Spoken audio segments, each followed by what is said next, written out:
there are known knowns. There are things we know we know. We also know there are known unknowns. That is to say, we know there are some things we do not know. But there are also unknown unknowns. The ones we don't know, we don't know.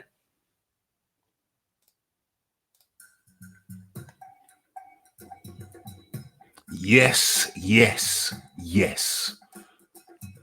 It's Boxing Talk with Raphie. Hold on. Let me get the muffler on. Let me put the muffler on the mic and mute the mic. Okay. The ignition procedure is complete. Okay, so how are we going to start this thing? How are we going to start this thing? I think we're going to start this thing with a quick warm-in video. Yes, yes, yes. Cal L up in the building. BH up in the building. Will up in the building. Marcus Lauer up in the building. Okay, so Benno Cadman in the building. So, how are we going to start this thing? We're going to start this thing. Okay. We're going to start this thing with a quick warm-in video. Allow the area to populate. And let me just find it. Nope, that's not the right button. That's the wrong button. Okay, and during this show, quite a few topics, interesting topics. We got some hot topics that we will share. But first things first, let me scroll down and find a suitable warm-in video. Okay, I think I found it. Let's share. Yes.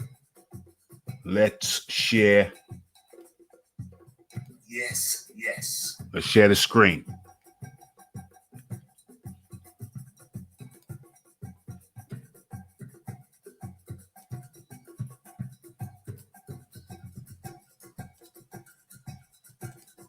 Let's share this. Okay, so for anyone who has not been here before, Boxing Talk with Raphie is where we come, congregate, and talk all things boxing and beyond. Okay, so without much further ado, I think I'm sharing. Oops. Let's kill the music. Boom. Boom. And boom. It's Raphael Dawkins. It's the Combat Radio. And it is it is breaking news, breaking story, breaking events. And if a picture paints 1,000 words, then what does this picture tell you? What does this picture say to you? It's a massive clue as to the story, the unfolding story. Okay, so let's look at the participants, the component parts of the story. Or there's one component part missing, but we'll get to him. So, on the left, we have the aforementioned Billy Joe Saunders. Top right, Dominic Ingle of the world famous Ingle Gym, Sheffield, England. Okay, and bottom right, we have none other than Ben Saunders. Ben Saunders back in the picture. And have you guessed already? Have you guessed already? If not, let's take you out of your misery. Don't wanna keep you in suspense for too much longer. Let's hear it from the man. Let's hear it from Dominic Ingle. And Billy, look, I keep saying this over and over. He's a traveller, he can fight. I think for this fight, he's going to do something with Ben Davison. It's not a problem. I've got a lot of fighters to deal with, and Billy needs that one-on-one. The fighters I've trained from being kids like Galahad and Kelbrook, they know how it works. They're quite comfortable with that. With Billy's always had his own trainer, before me, Jimmy Tibbs, and he knows what he needs, to motivate himself to train. So I'm thinking for this one, he's gonna work with Ben. Obviously, Ben's had that. Boom, boom, boom. And that is the breaking news. The breaking news is that Ben Saunders, people wondering, what's going to happen to Ben now? What's going to happen to Ben now? I thought he was supposed to be the new up-and-coming trainer. What's going to happen to him now? He's been dumped by Billy Joe. Now he's been dumped by Tyson Fury. The same. Where's that picture? Where's that picture that made me laugh? Where is that picture? That's the one. This is the one. This is the one. Look at that overhang. That's not a muffin top. That's the whole damn bakery. Look at the overhang. Goodness gracious. Look at what Ben was working with. Look at what Ben was working with. Goodness gracious. Goodness gracious. So people were talking about Ben's out of work now. Dumped by Saunders, Billy Joe. Now dumped by Tyson Fury. What's gonna happen? What's gonna happen to Ben? What's gonna happen to Ben? Well, what's happened to Ben is that, where are we? There he is. Billy Joe Saunders has left Dominic Ingle to go back to Ben Davison. That's right. Billy Joe back with Davison. Left the Ingle gym in Sheffield. You heard it from the man himself. You heard it from Dominic Ingle himself. Has he got anything else to say? Split with Tyson, which will free up a bit more time, which is interesting. What do you say?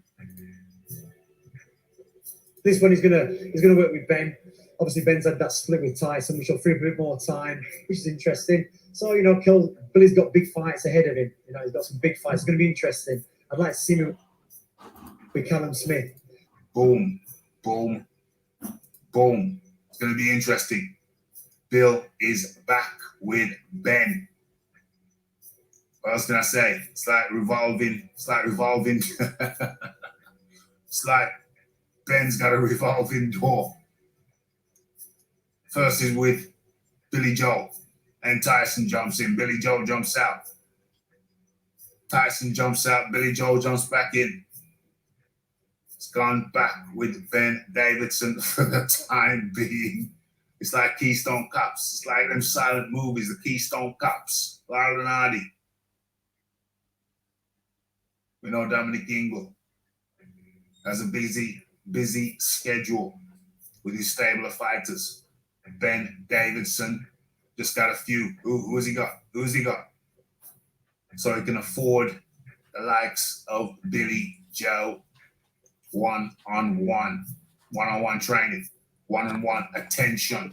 And that's what Billy Joe apparently craves, desires. He wants that one-on-one. Kind of makes sense. Makes a hell of a lot of sense. Let's see if Dominic's got anything else to say. Be a great fight, though. Boom. Boom. Will be a great fight. And those were the final words from Dominic Ingle. But what say you? It's the Raphael Dawkins, it's the Combat Radio, it's the like, it's the subscribe, it's the comments, it's the shares, and it is the hitting that bell icon to stay updated with news and notifications. And don't forget to follow me on Twitter.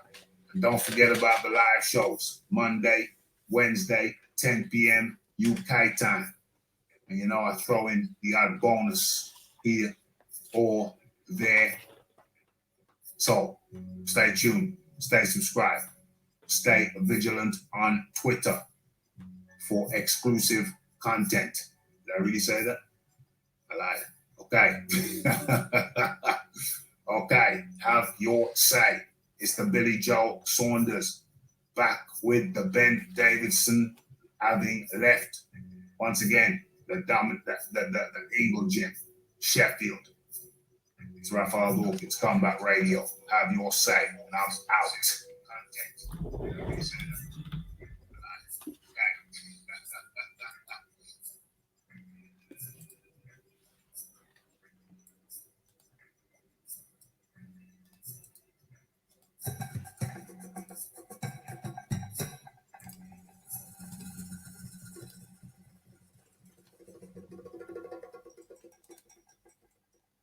Okay.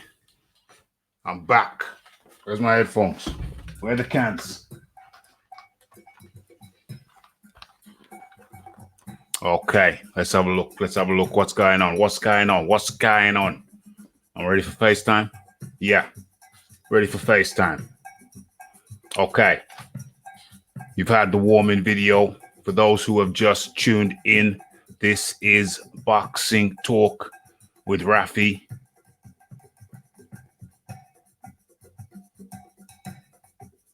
Okay. The chat is active. The chat is active. Joined. Who's joined since I just left?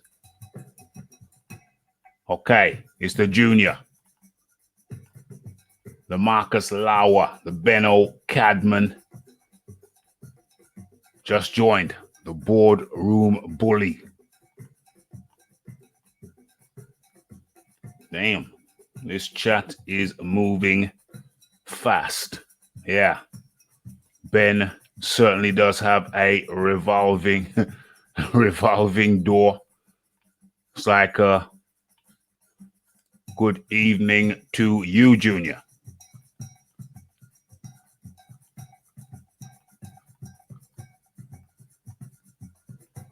Can your boy get on the call? Of course, of course. Of course. Where's that? Yeah. Good reminder. Good reminder. Okay. So paste. Boom. Okay. Link is in the chat. I'm just scrolling. John Daly. Damn. I was getting worried, John. I was getting worried. I hadn't seen or heard from John Daly in a couple of weeks. And what's going on with John? What's going on with John? I was concerned, but he's here. He's here.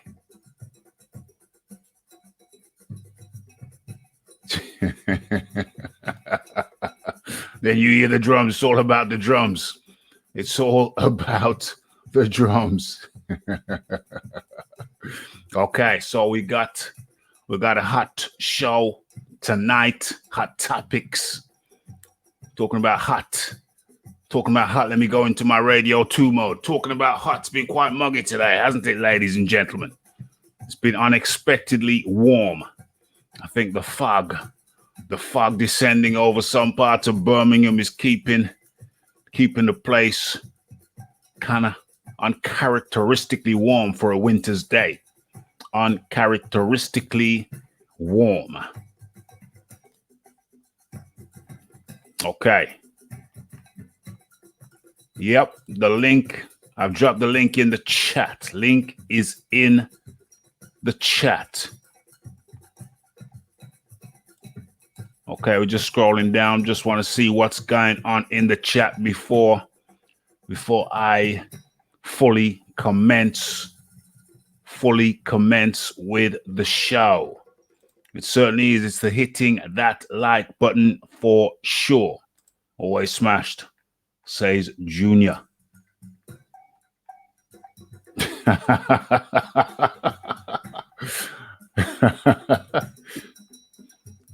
Marcus Lauer says it's BJS, Billy Joe Saunders, pricing himself out of a Canelo fight.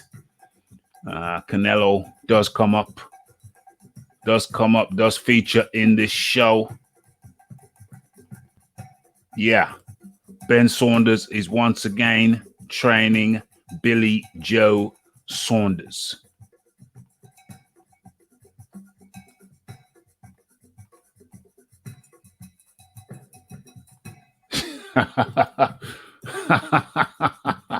Marcus Lauer says Billy Joe Saunders looks like a crackhead in that picture. Oh dear, that's very unkind, Marcus. Very unkind.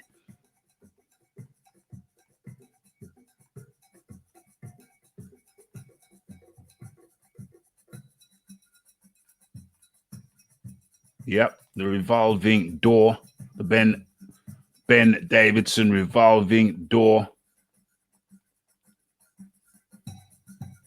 Smash that like button for sure. Wild Soul up in the building. Yeah, I got something for you, my friend. I got something for you. I haven't found the audio, but it's an article. We will be covering that, so don't worry yourself, Wild Soul.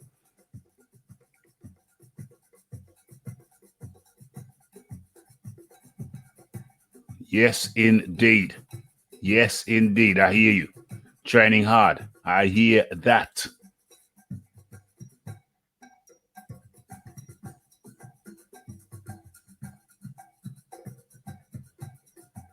Frank the French says, how's it going? Nottingham in the building. Well, you're most welcome. Smash that subscribe button.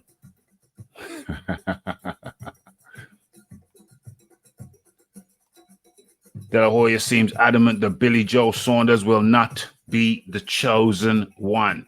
Yeah, I think we covered that one. I think we covered that one tonight. I think we covered that fight. Okay, so I've gone through the chat, and we can now commence.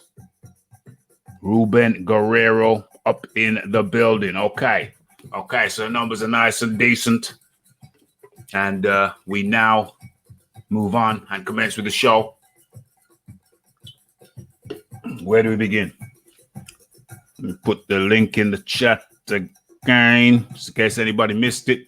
There we go. Link in the chat. Okay, let us commence. Where are we going to start? Okay. So how are we going to do this? How are we going to do this? Okay.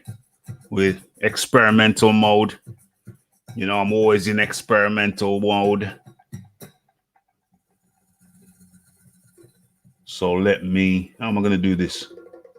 How am I going to do this? Trying things. So we're going to save that. Williams. Let's save that as W and R. WR. Okay. WR. Let's see how this works. WR. So that's there. Go back into StreamYard. So let me add one. Let me add an overlay. Let me do this live. WR. Let me do this live. See how it works out. Boom. Okay. Boom. Okay, awesome. So if I hit that button, then you get that. Yes. It worked. Experiment completed.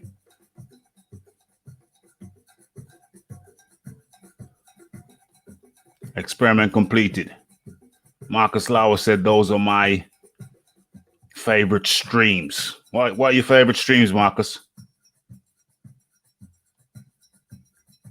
AD up in the building. Yes. Good to have you in here, AD. Who else has joined us? BH up in the building. Yeah, definitely use headphones, Marcus. Definitely use headphones. Okay, link is in the chat. Boom. Okay, so let's get on with the first topic of the show. I've just seen Marcus Lauer's comment. Don't worry, I'm sure I'll be able to accommodate you on that. We do have a section on that. Okay, so where are we? Okay, so the article reads: Rosario promoter wants Julian Williams. Rosario's promoter wants Julian Williams a rematch in New York. Okay. So what's going on here?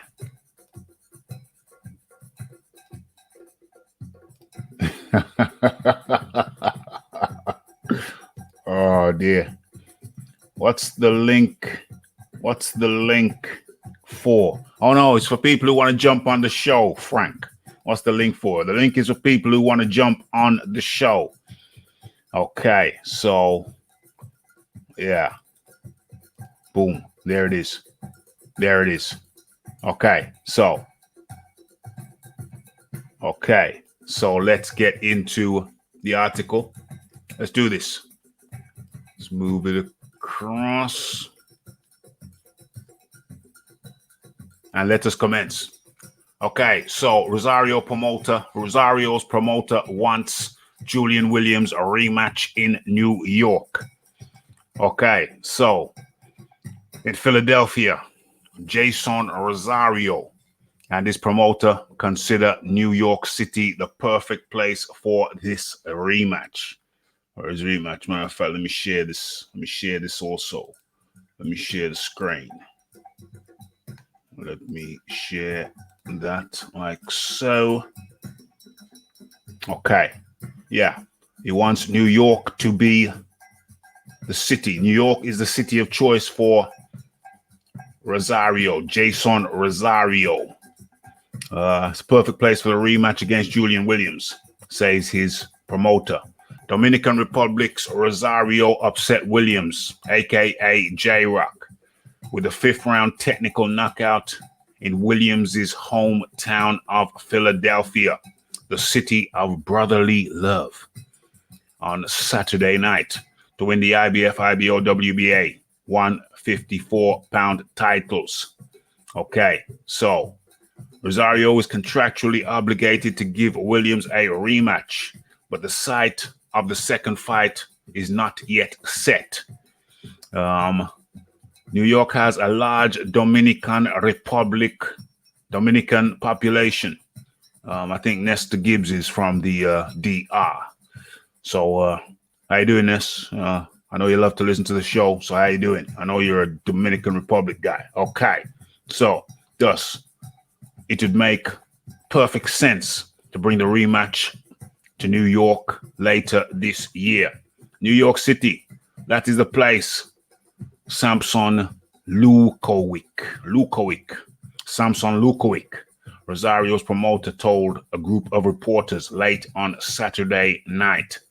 Rosario needs to do it in New York for his Dominican people. Do it for the Dominican people. Okay, so where are we? What else is pertinent? What's the pertinent spots? Don't want to read the whole thing. Regardless of where it takes place, Lukovic assured reporters after his fighter's huge upset that they'll honor the rematch clause whenever Williams wants his chance for redemption. I say to the champ Williams that anytime he wants that fight, regardless of if it's the first time, second time, third time that he's fighting, he's the boss. He will make the decision, and we will give him the rematch, says Rosario's promoter. We won't look for a way out. That's for sure. Many champions, when they win, they want to get a way out. We wouldn't do that. He's a nice person and a good boxer that gave us the opportunity. So he deserves a rematch anytime he wants. The only thing Lukowicz ruled out is taking their rematch to the Dominican Republic. Rosario resides in Santo Domingo, the capital of the Dominican Republic and the country's largest city. But Lukowicz doesn't think that the economy would work in Rosario's home country. In the Dominican Republic, there's not the kind of money to make this happen.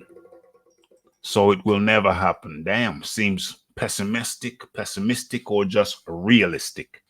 Pessimistic or just realistic. And I just realized I wasn't sharing that. When you got that back thing up, it does not share. So, okay. Okay, so what's going on here? Yeah. Yeah, take care. Take care, Benno. Take care. I'm sure you'll catch the rematch. I mean the replay. Good.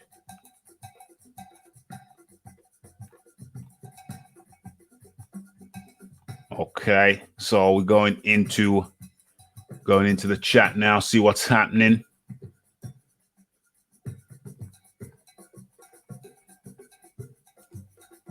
Yeah, click the link, put a picture, put a profile picture up, and click the link and join. Indeed, with your headphones on.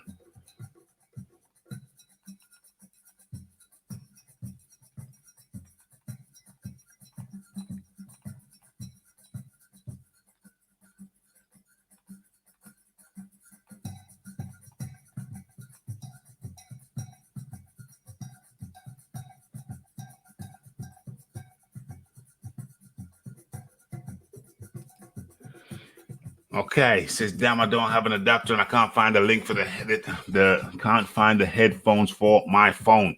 Yeah, well, you could try it with just your phone. You could try it with just your phone, so long as the area that you're in is quiet, then you might get away with it. So you can give that a try.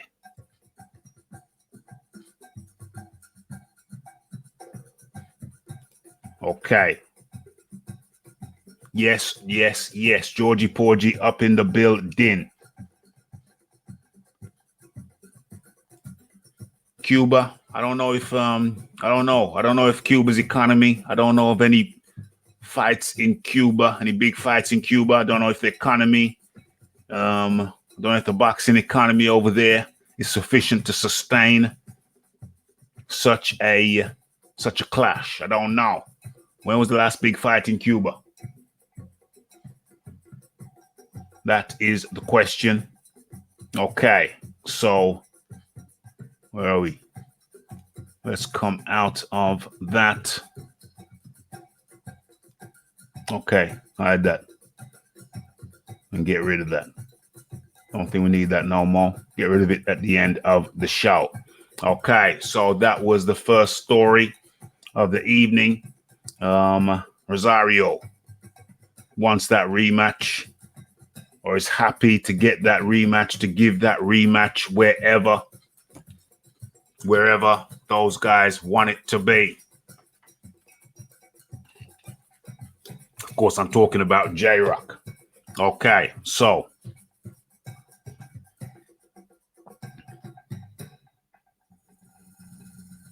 yeah, they got loads of fighters there, but you don't really see any fights there, even though they got loads of fighters there. Yes. Joe 56984 has joined us. Good evening, Joe. The last big fight in Cuba is probably when Jack Johnson fought there. Yeah. Realistically,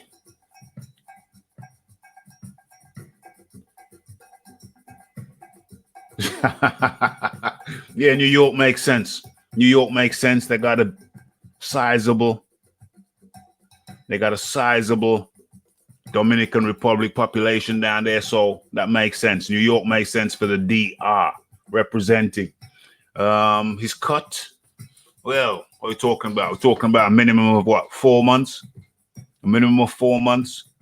I don't think it was the gash was as bad as Tyson Fury's. Yeah, I don't think it was that bad of a gash, but yeah, get some plastic surgery on it.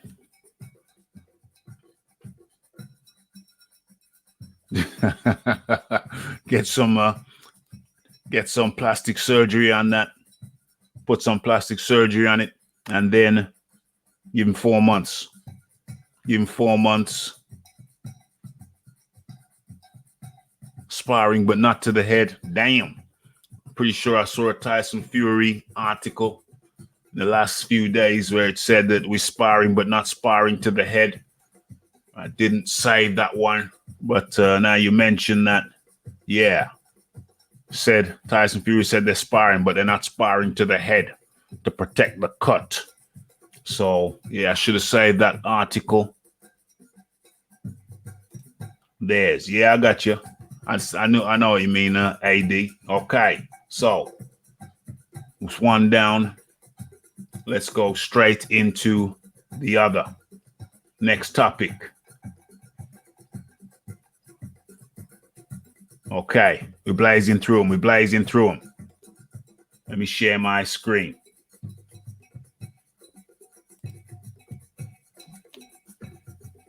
Let me move this to the appropriate place.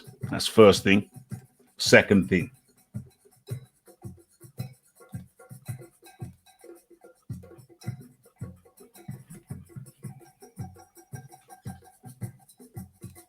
Okay, let's share this.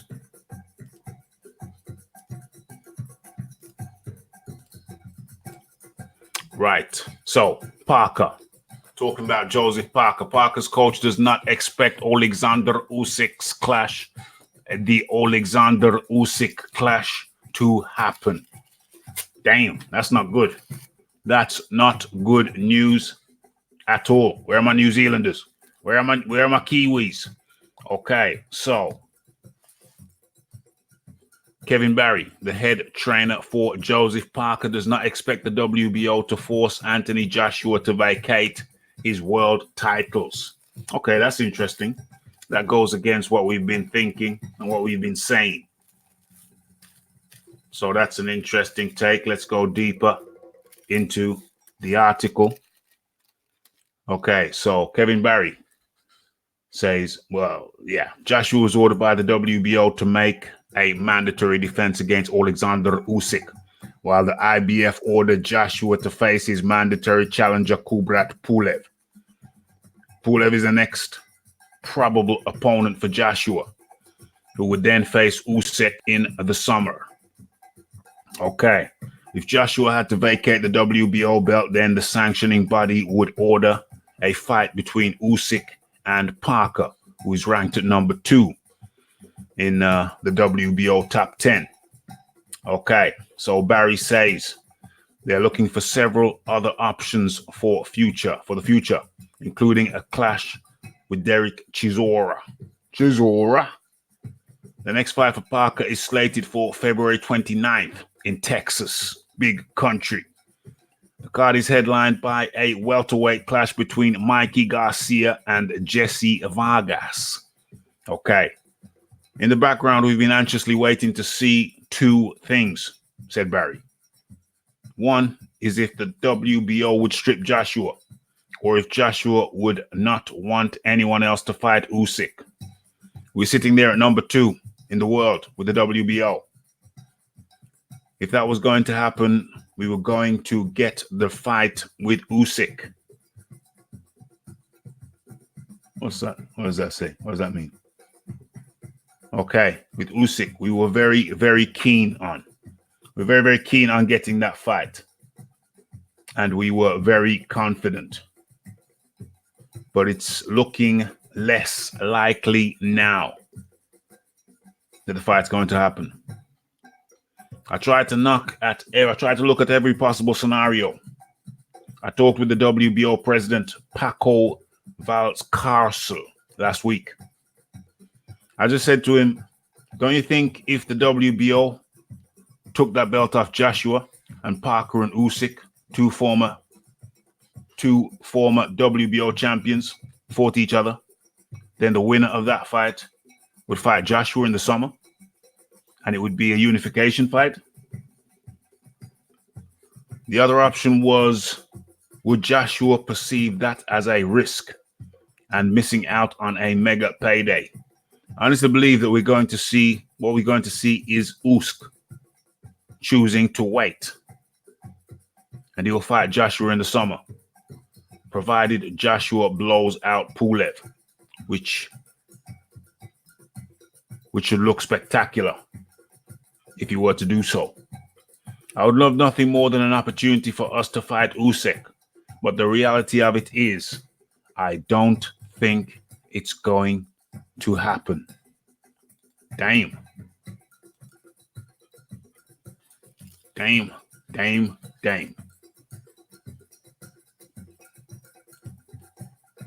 Oh, stop sharing.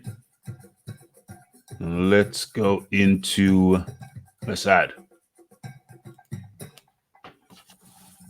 Let's just add.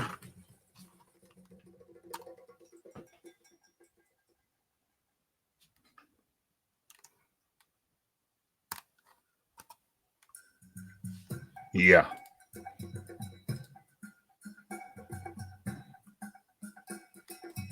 Boom. Okay.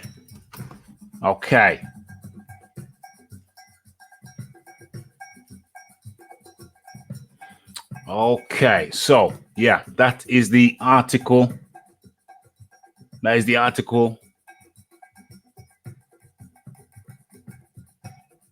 are the words of Kevin Barry. What we got here? Okay.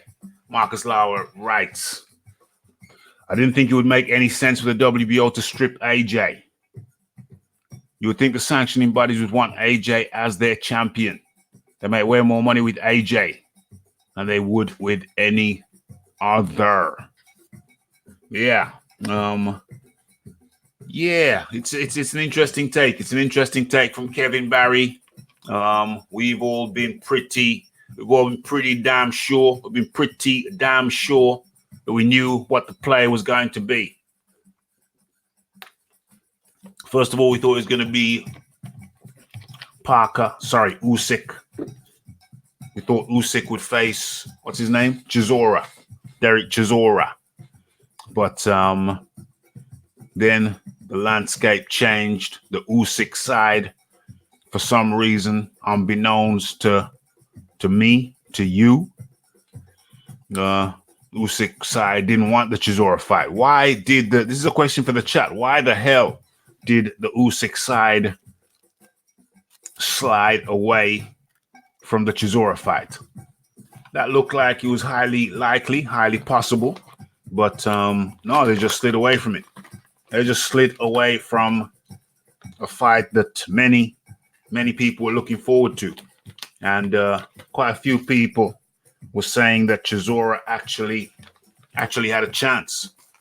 He actually had a chance in that fight, even though, albeit an outside chance, but a chance nonetheless.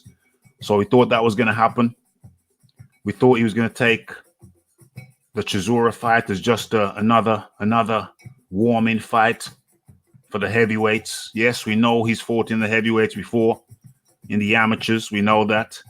But, looked like he was going to be Derek Chisora versus Usyk.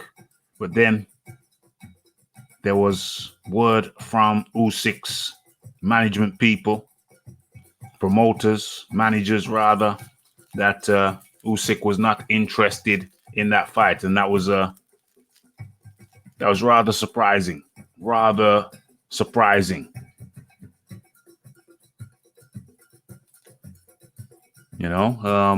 Kind of disappointing. I'd have liked to have seen that fight. And the next development was Parker came into frame. Parker came into the frame saying, and the narrative was that AJ was going to let that belt go if he couldn't come to terms with the WBO. But now, with this latest news is that Kevin Barry doesn't think Parker v. Usyk is going to happen for the belt, for the WBO belt. And he thinks that Usyk is just going to sit and wait. Another question for the chat. Is it smart for Usyk to sit and wait? Or should he be fighting? Is it smart for Usyk to sit and wait, or should he fight somebody in between now and the winter? Which, if he does choose to sit and wait, then yeah, for sure. In the winter, that would mean he'd be meeting up with Anthony Joshua. But we don't know how that's gonna go. Don't know how that's gonna go. Okay, so let's get back into the chat. Yeah, they love that A-side money. Getting paid good money, not even to fight. I don't know if Joshua would. I don't know if there's any step-aside money due in this situation, though. If Usyk opts not to fight and just sit and wait, then there's no step-aside money due to him. He's just opting to sit and wait. Oh, but I hear what you're saying. You could be saying that maybe AJ's side could slip them a little bit of step-aside money just to wait. So he's going to slip them some wait money, sit and wait money. So it's not step-aside money, it's sit and wait money. Joshua could offer, that's interesting. Joshua could offer Usyk some sit and wait money as opposed to step-aside money.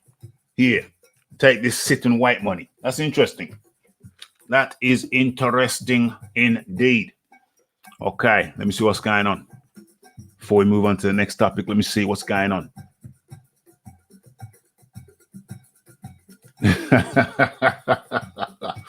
If I were Usyk, I would avoid him also. There's Marcus Lauer.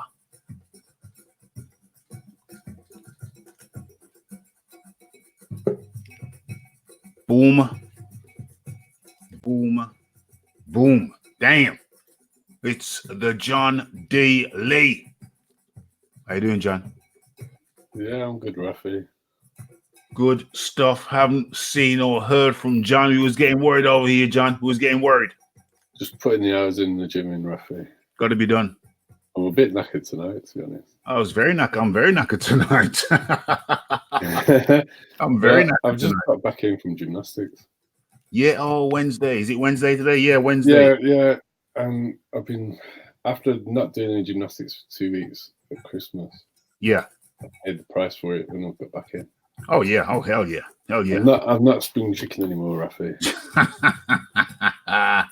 Well, I've got I damaged my shoulder a little bit just by a certain stretch that I do in the car when I just stretch back behind the passenger seat, when I put something down there like a shopping bag where I don't want to go in the boot, the tinted windows at the back, people can't see. If I put something behind the passenger seat, then I can leave it there. So just that stretching action of reaching back with the left arm, reaching back behind the seat, and it's gymnastics in itself, and the shoulder doesn't appreciate those types of gymnastics, and it's been playing me up now for about a month just because of that one gymnastic movement with the shoulder. I don't like it, and so now I'm paying the price. I'm gonna have to take it easy. I'm trying to train as per normal, trying to train a bit sensibly, but I think I'm gonna have to leave the shoulder for a while. Just leave it for a week or two. Just leave it out. Let it just stretch. Just do stretches when it comes to the left shoulder, and give it a chance to heal. Is it your front or your rear deltoids? It's basically, if the arm is straight out, that's fine. But when we go above eye line, so that's front deltoid. But it's some rotator cuff work, right? Sorry, yeah. I think it's definitely rotator cuff work. Just gonna do stretches, gentle stretches. I'm gonna have to take it easy with the training. I thought I was taking it easy, but clearly not easy enough because I seem to be aggravating it at least once or twice a week. I'm going to have to leave it out. Leave it out. Just do some mild, gentle stretches. And I tell you what, when you disable any joint, any area, it makes you feel appreciative. Just that you have just normal mobility. Just the fact that I've got to put my jumper on in an awkward way. It makes you think, damn, I take this movement thing so much for granted. And then you get a little strain and you really appreciate good mobility. But anyway. I'm riddled. I've always got those. I was watching this podcast.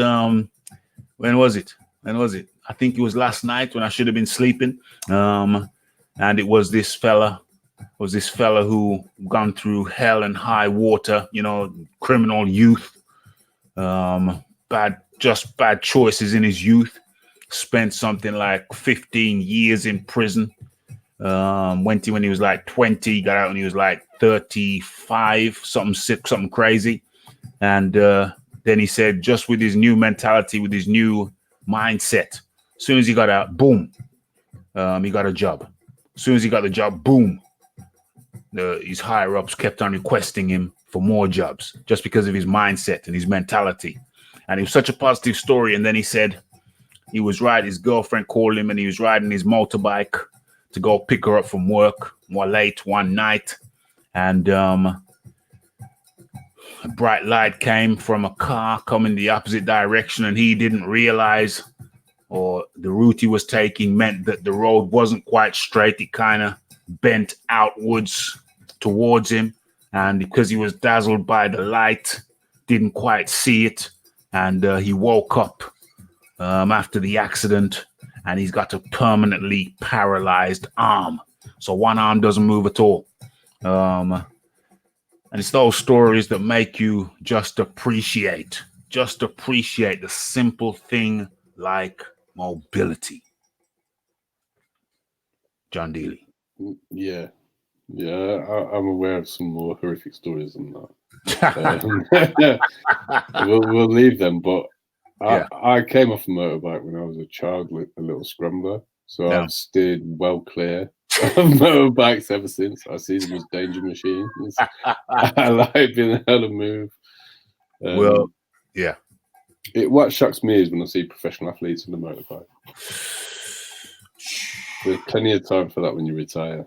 Yeah, 100%. There's a lot of there's nurses in my family, and my mom was a nurse, and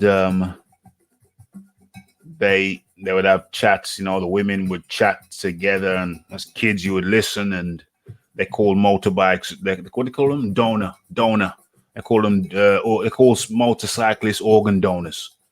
With the amount of time they came in dead or missing body parts, they just called motorcyclists organ donors. And I heard that from young, and it didn't appeal to me at all. I don't want to be an organ donor before my time. So with that said, let's get into this thing. So John Dealey, you're here. So I'd heard this from Kevin Barry. Yeah, but I think it's in the wake that Eddie Hearn's been having meetings with AJ this week, haven't they? Yeah. So I think they've met all the governing bodies. I think they've met with Pulev and they've met with Usk. He's been photographed with Usk's representative, his manager, or I don't know who that guy is specifically, but the photo's out there. Okay. So it would seem that the sit and wait money, as someone in the chat coined it, will have been agreed. Yeah. I think Usyk will take a fight in the interim period though, because he likes to stay busy. I don't think he'll fight anyone too good. No. Which probably rules out Chisora because. Yeah. Well, I just think he's a style nightmare for Usyk. Yes. More than anything. I agree. Usyk's a more talented boxer, but Derek's got a serious weight advantage, and he's going to put that right on his chest. And 100%. I think that's a hard day at the office for most heavyweights. But when you're not the biggest and and you'd be giving up. Derek's going to come in around 250, isn't he? But Mhm. he's trimmed down a bit. Yeah, that's trimmed down a bit. But But still big. He's just a big man, though, isn't he? Yeah, he's a big lad. He's a big lad. You don't want that weighing on you. No, not at all. I'd be interested to see if this fight's actually going to be in Turkey or whether that's Pulev trying to push for it because they've had an extension to the end of the month to come to an agreement. Yeah, I said Turkey. I mean, is there money in Turkey? Well, there's money. I'm not aware of any Turkish billionaires or anything. But doesn't mean say they don't exist. Is there oil in Turkey? Do they have oil? Do they have oil over there? No, they don't. No, they don't got no oil. They don't got no No. oil. I haven't seen. When was the last big fight in Turkey? AJ's been interviewed a couple of times this week, and he's talking about going to Tottenham.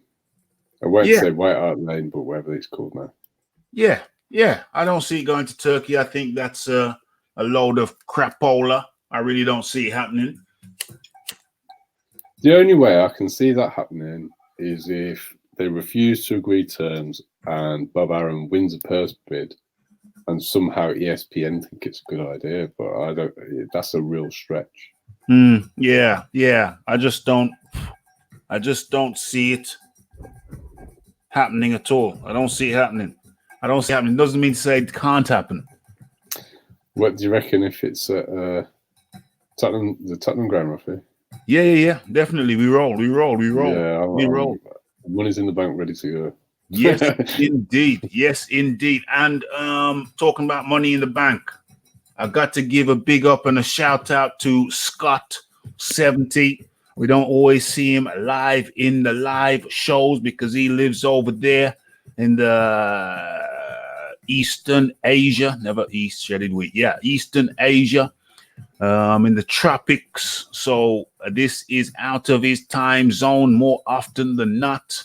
But he's I gave him a tip on the Conor McGregor fight versus Cowboy, and he came up good in the bets, and he has dropped another little something in the Raphael Dawkins Combat Radio kitty for our live shows, for our PPVs. So once again, you did it on New Year's Day or New Year's Eve, and once again, you just dropped one in after the show. So I forgot to mention and thank you for the New Year's Eve one, and then another one's gone in. So it's most appreciated. And anybody who wants to support the channel, and if you've already hit the like button, if you've already hit the subscribe button, then the next step is the PayPal button. If you got a couple of spare shillings to spare, and it's always appreciated. So it's big ups to everybody who hits that PayPal button once a month or whenever you can. It's always appreciated. And yes, absolutely. If the fight is in UK, John and I are rolling. Anybody who else wants to roll, we're in the Birmingham area. You're in the Birmingham area. You want to roll? Let's roll. Okay, so let's Big Boys Boxing is in the building. How you doing, Big Boys? Let me drop a link in the chat just in case. There we are. So he won't sit and wait. He'd be silly to sit and wait. That's madness. I don't see him sitting and waiting for nothing. No, not at all. I don't see it. It don't make sense. It don't fit in. It don't fit in with the whole picture of the thing. If I were Usyk, I'd take 500K to 1 million to sit and wait. Well, the thing is, Usyk's good enough to take that type of money and take another tune-up fight. Take what fight? A tune-up fight. Yeah, tune-up. Just to tick over. If you're waiting for your mandatory, the last thing you want to do is get ring rusty. That's crazy. It'd be silly. Very, very silly. Yeah.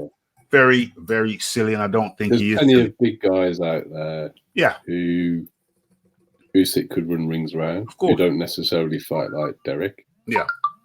I just think Derek's style's a bit of a nightmare for Usyk. He's shown against Joe Joyce that he can be elusive and still land against someone who's got the reach on him.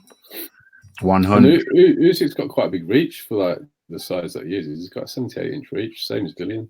Wow, 78. Wow. Yeah. He's not that undersized in terms of height and reach. No, he isn't. He's no, like he's 6'3" with a 78-inch reach. Yeah. He doesn't have the physical presence and the punching power of the other guy. Yeah, that's right. But as far as his frame's concerned, he's not exactly small.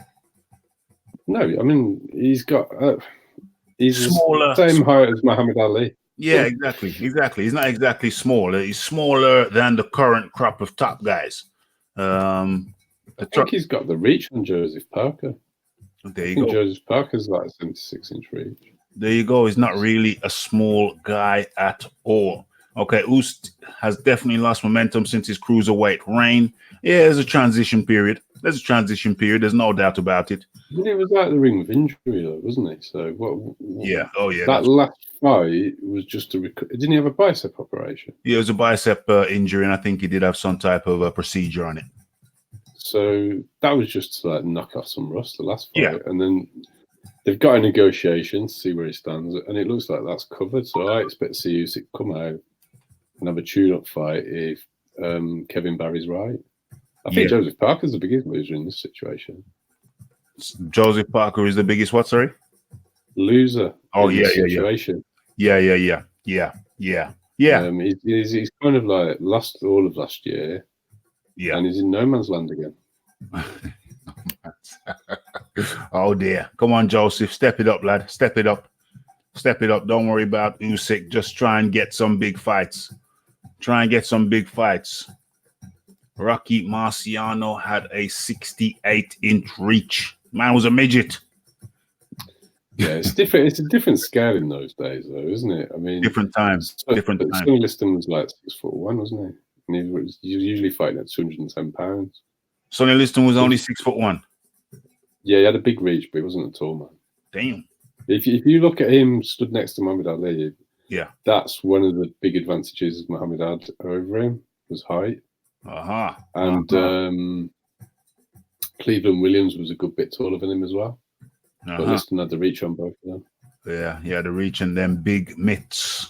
Had them giant-sized hands and wrists. Giant-sized hands. Who doesn't want giant-sized hands? Who doesn't want baseball mitts as hands? Come on, please. Get some stem cells in those hands. Shoot some growth hormone in them. It might not work well for you if you are a watch repairer, Raphie. If you what? Sorry? If you're a watchmaker. Watchmaker.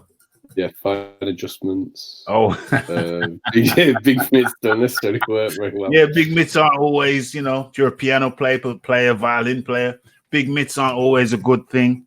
I remember a story of one basketball player talking about his massive hands, saying he always felt self-conscious of them as a kid, and he always used to make sure that when he walked to school, he always kept his hands in his pockets. He was so much aware of the big mitts, but they came in handy later on. Not keeping your hands in your pockets now, are you, lad? No, not at all. Okay, so we've chopped that up thoroughly. And got lots. Upset Jono with that 76-inch reach comment. Where's Jono? Where is he? He's there on the screen. Oh, there he is. Parker's reach is 78, not 76. Like Boxrec says, look at the tail of the tape against Joshua. He was measured. Jono, okay. On that basis, he's got the same size reach as Usyk then. Okay, I'm going to take your word for it, Jono. I'm going to take your word for it until we get him in the Raphael Dawkins Combat Radio studios and we get the tape measure out. Says, go on and prove it, John. Go on, prove it, Parker. Go on, prove it, Parker. On tape, on live. Do it live. Okay, so let us move. The chat is moving. Mayweather has a 72-inch reach. Damn. We got some reach specialists up in the building. Well, I've opened the right kind of worms here. We've opened the floodgates. We've opened the floodgates to reach analysis. Okay. I think I'm gonna have to brush up on my reach so I can join in these topics a bit more. I'm gonna have to do a little quiz. I'm gonna have to have some reach cards. Name me the fighter, I'll tell you the reach. That's what you're gonna have to. That's the next step. Okay. I'll tell you, had a good reach for his height. Frank Bruno, 82 He had a really inch good reach. He's only What? 6'3". How much of a reach? 82 inch. Same 82 as AJ. inch. Yeah, but he did look like he had long arms, though. To No, be he has fair, got long arms. Big Frank. Yeah. I mean, but he Big looked. Frank's got long arms. He looked it though. He looked it. Like some people, you don't know. It's surprising when they say Luch is so long, but Frank looks like he's got long arms. I met Frank. You know, did I ever tell you that? Yeah. Yeah. We did a video and I'm one of my. Listed as 6'3". You were telling me you think he's taller than that. No, I think he's shorter. Do you? I'm taller than Frank. Well, your height is a closely guarded secret, Raphie. Well, you know, the only reason for that is that I know there's some one-uppers. I know there's some one-uppers around. Well, I'm 6 foot dead, so you're taller than me. I'm taller than you, but I know that there's some one-uppers around I'm aware of. I'm more keenly aware of the one-uppers, height one-uppers. So I just say I'm more taller than 6'1", but but there's a one-upper. There's one particular one-upper that I specifically keep the exact dimensions a secret because okay. I know he's going to try and one-up me. I walk around at 168 pounds anyway, so I'm miles from a heavyweight. Yeah. Well, it's not. You're not the one-upper. There's a one-upper who I know. I think I know who you're talking about. Yeah, you know what I'm talking about. I'm pretty sure you do. That person is very keen on putting their height out there on the regular. Yeah, I'm keeping it. I have put it out there before, but just thinking about the one-upper, I think just for him, I'm going to keep it a slight. I'll tell you who I think is. I think he's underselling the height, and that's AJ. Yeah. What do you think? He's more than 6'6"? Yeah, I do. In the ring against Vlad, he seems a lot taller. Vlad's always been listed as 6'6". But in the build-up all the way through, Vlad looked like the taller man. But once they had the boxing boots on, yeah, AJ seemed a bit taller. How tall is Vlad supposed to be? 6'6". So they were supposed to be the same height, weight, with a half-inch reach advantage to AJ. I think it was something. Okay. It was pretty effectively the same size. Okay. But in the ring, AJ looked like the much bigger man, which was interesting. Because I'm suspicious Vlad always wore lifts in the build-up to his fight. Because when he was being pictured with Tyson, yeah, he looked a lot closer to Tyson in height again than he did in the ring. I mean, you know, maybe in the Ukraine they're a bit dated and the Cuban heel's still fashionable. Hey, maybe they're ahead of the time and they're coming back. They're just ahead of the curve by about 15 years or so. I hope not, Raphie. Cuban heels. Ortiz's reach is much shorter than BoxRec says. I think they've amended that now, haven't they? Have they amended it? Yeah, against Wilder, he got reduced to a 78-inch reach. They'd been billing him, I think, as big as 84 on his reach. Oh, 84. That's it was one of the reasons they were trying to give him the comparison to Sonny Liston. I think the only true comparison between Ortiz and Sonny Liston is no one's ever known their true age. Boardroom bully. Or did I say bedroom? I think Ross Clark got it wrong. He said bedroom bully last week or Monday. No, it's boardroom bully. Yeah, boardroom bully goes. Raphie, don't tell him. Oh man. Oh, it's funny. Shizzle. Boardroom bully knows. BFTV has a 16 inch.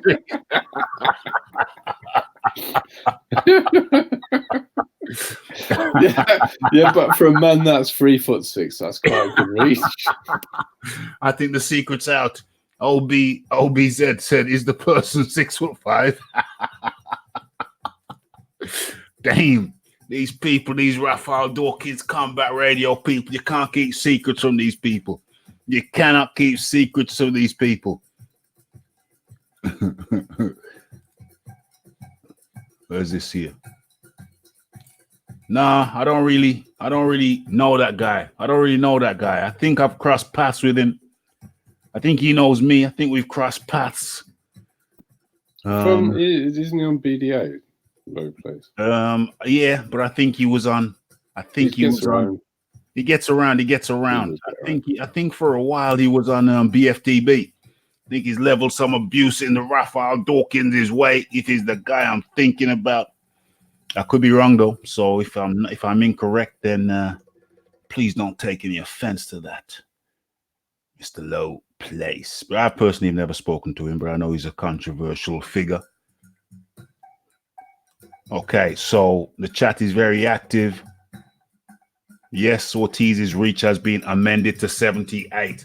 The chat is very active. John's been on his gymnastics things, the gym thing. So he hasn't been around for a while. So I had to spend some time chopping it up, seeing what's going on. And I don't know if people have noticed yet, but your boy Raphie is stepping up the game. He's doing things live. He's pulling up articles and dropping in pictures. That's not the best picture though. There's a picture, but I ain't got time to mess about, so I'm gonna go with this. I ain't got time to mess around, but I'm gonna go with this picture for the background. Just allow me a few seconds to get this thing crunk. Save that. So now I'm going to go back into StreamYards. We're just doing some experimental stuff here, folks. Doing some experimental stuff live on the fly. Step by step, we're moving on with this thing. Improving in different directions. May put out less videos. Yes. Yes. Phil Walker up in the building. How you doing, Phil? What's up, my brothers? How you doing? You come in at a good time, Hey, Phil. Phil. Yeah. You've come in at a good time, Phil, because we've just chopped up a couple of subjects and now we move on to the next. And it's one of your American brethren. One of your American brethren say you're coming at just the right time to defend your boy. Okay, and let me share the screen. Actually, I don't think you need to defend him. I think what's his name? Ali Bashir steps in to the defense of Wilder. And let me share this. Boom. Let me clear my throat. Okay, so should be sharing that. Yes. Klitschko's trainer says Wilder did not get knocked out, but he did get dropped. Okay, so it's Jonathan Banks. Oh, I thought this was Ali Bashir, but no. I haven't read the article. I just read the headline. Okay, so it's Jonathan Banks. Damn. Okay, so Jonathan Banks, who took over training duties from former heavyweight king for the former heavyweight king, Vladimir Klitschko, after Emmanuel Stewart passed away in 2012, has denied a recent claim that Deontay Wilder was knocked out during a sparring session with Klitschko. Okay, so in a recent interview with the Sky Sports, top-rated heavyweight contender Dillian Whyte, who Klitschko also uses as a sparring partner, claimed to have witnessed a sparring session where the former unified champion, Vladimir Klitschko, knocked Wilder out cold. Okay, so Dillian Whyte said, I've seen him getting knocked out. Vladimir knocked him out. It wasn't no knockdown. It was a knockout cold. Proper twitching as well. That's why they probably didn't want to make him fight Vlad, because Vlad was going to fight him as a pro, and Wilder never fancied it the whole time. Okay, so Banks personally secured Wilder for the training camp in question and denies Wilder was knocked out. However, he does confirm that Klitschko dropped Wilder during sparring. Okay, so Jonathan Banks goes on to say, I'm the one who picked Wilder and all the other sparring partners to come. Banks told the Boxing Voice. Okay, so did Wilder get knocked out? Oh, so hey, this puts it into context now. So this was the Boxing Voice. This was an interview by the Boxing Voice and Jonathan Banks. Or maybe I'll go into my dissection afterwards, but I will dissect that. Okay, so key point: who was doing the interviewing? Okay, that has been noted. Didn't know that before. I'm finding out this shizzle the same time as you guys. Okay, so the question was posed, and we know who posed the question. We know who posed the question, don't we, Mr. Nescafe? Okay, so did Wilder get knocked out cold in sparring? You notice how he couched the question, knocked out cold. Yeah. What's the opposite of getting knocked out cold? Knocked out warm? Did Wilder get knocked out cold in sparring by Vladimir? Nescafe posed the question. No, that's the truth. It didn't happen. Did he get dropped? Yes, he did. Okay, so this adds a new slant to the story by the interviewers. Biased interviewers. I don't know. Did they coach him? I don't know. It adds less credibility to Banks' story for me now. It adds less credibility to Banks' story. But let me continue. It could be true, but I don't know. The people who were interviewing him, I don't know. He knew what the people who were interviewing him wanted him to say. If it was some impartial party, then, you know, he may have been, I don't know, cast doubt now. Cast doubt. Because the interviewers are very biased people, very biased, heavily biased towards Wilder, heavily biased. Okay, so White is the mandatory challenger to Wilder.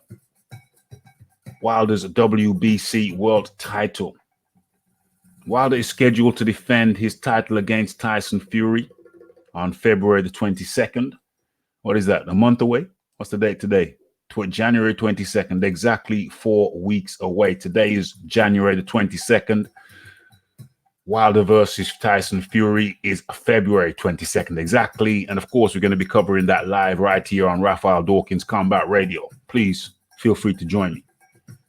Whether you're watching the PPV or not, just have this playing in the background. Fight accompaniment. Okay, so what else? We'll come to the end of the article, I think. Yeah. MGM Grand in Las Vegas. There is a rematch clause that would see a third. I'm sick of this damn rematch clause, but I got another story on that. Okay, so we best crack on. Let's get back. Let's stop sharing. First things first. Stop sharing. So who's in the house? Who's in the house? Okay, so let's get to the panelists immediately. What's going on here? Phil Walker. Let's go to Phil Walker. Phil Walker. Are you aware of the stories that Wilder's been knocked out in sparring versus Klitschko a few times? Yeah, I'm absolutely 100% aware of the story. I'm aware of the article as well. Right. I received this article yesterday from a friend of mine, and I read it, but I didn't read too much into it. But I did read the article. Absolutely. So a lot has been made about whether he got knocked down, knocked out. Do you think, Phil Walker, that Wilder having tasted Dr. Steel Hammer's offering, Dr. Steel Hammer's hammer, do you think that played into the minds of the likes of Shelley Finkel and Deontay Wilder when we look back in history about how and why that fight was never made? Do you think that played into it? The fact that he'd been dropped or knocked out. Well, look, let me tell you this right here. I will say this. Everybody that's on the chat right now realizes that sparring and an actual match are two totally different things, right? Yeah. But with that being said, I will say this. I think that whether that particular incident had any bearing on the fight not happening, Shelly Finkel has came out and said himself that at that particular moment, he didn't think Wilder was ready to take on a champion such as Vladimir Klitschko. So for me, that was all the information I needed. Outside of just that particular incident, Shelly Finkel has come out and said he didn't think Wilder was ready at that particular moment. Now, of course, Deontay Wilder felt as though he was, but Deontay Wilder felt as if he was ready for what? Klitschko. Deontay Wilder felt. Yeah, hold on. Let me finish. All right. Deontay Wilder thought he was ready for Klitschko, but Shelly Finkel and his team thought that he needed to be brought along a little bit slower, and he wasn't ready. But what makes you think Deontay Wilder felt he was ready for Klitschko, Phil? I mean, for the simple fact that anybody that's competed on any level of sports, especially in combat sports, the fighter always thinks he can win. Okay, the fighter's always willing to take on any challenge because that's the kind of mentality you need in order to be competitive in a sport where ultimately you're trying to hurt another individual. So yeah, I think he felt as though he was ready. Is that supposition? Is that supposition, Phil? Is that supposition? Supposition? The best way I can describe it is the saying goes: the trainer, the manager, sometimes have to save the fighter from himself, and that holds true in several situations. And I think that particular situation probably was one of them. But we all can attest to this fact right here. Deontay Wilder is a much better fighter now than when they were trying to make that Vladimir Klitschko fight. So did it work out in Deontay Wilder's benefit? I would say so. Because he's still the WBC champion. He's still the longest reigning champion. He's defended his title, numerous amount of times. And right now he's considered to be one of the 3 best fighters in the world. So did it work out? I would say in some instance and some fact, yeah, it absolutely did. Would we have liked to see him take on a extreme challenge that early in his career? Absolutely would have loved to see that. But it didn't happen. They moved on from it, and now Deontay Wilder is in the position that he's in, and it's everybody would agree it's a good. Yeah, it's certainly not far from the worst situation. Certainly far from the worst situation. But let me ask you this, Phil. Wasn't it Deontay Wilder? Was it not Deontay Wilder who said of Joshua, "You can't be a champion and still have training wheels on"? You can't be a champion and still have training wheels on. But Shelly Finkel himself, Deontay Wilder's manager, effectively said that Deontay Wilder was still a baby. In other words, he was still wearing Pampers. Yeah, Shelly Finkel. Yeah. Like I said, I'm not going to look. We can go back and look at Shelly Finkel actually said that. That can be proven, right? Yeah, so I'm not going to sit here and I'm not naive, right? Yeah. I'm not foolish to say anything different. What I will say is right here. I think Shelly Finkel, in a sense, made a judgment call in that particular moment. Yeah. And we don't know what would have happened if he would have made the other call, right? Yeah. But what we could have been right twitching. now, You could have been twitching. Could have been twitching on the canvas. Exactly. So who's to say whether Shelly Finkel made the right call or the wrong call? We don't know. What we can see is right now Deontay Wilder is in a position to have one of the biggest fights of his career.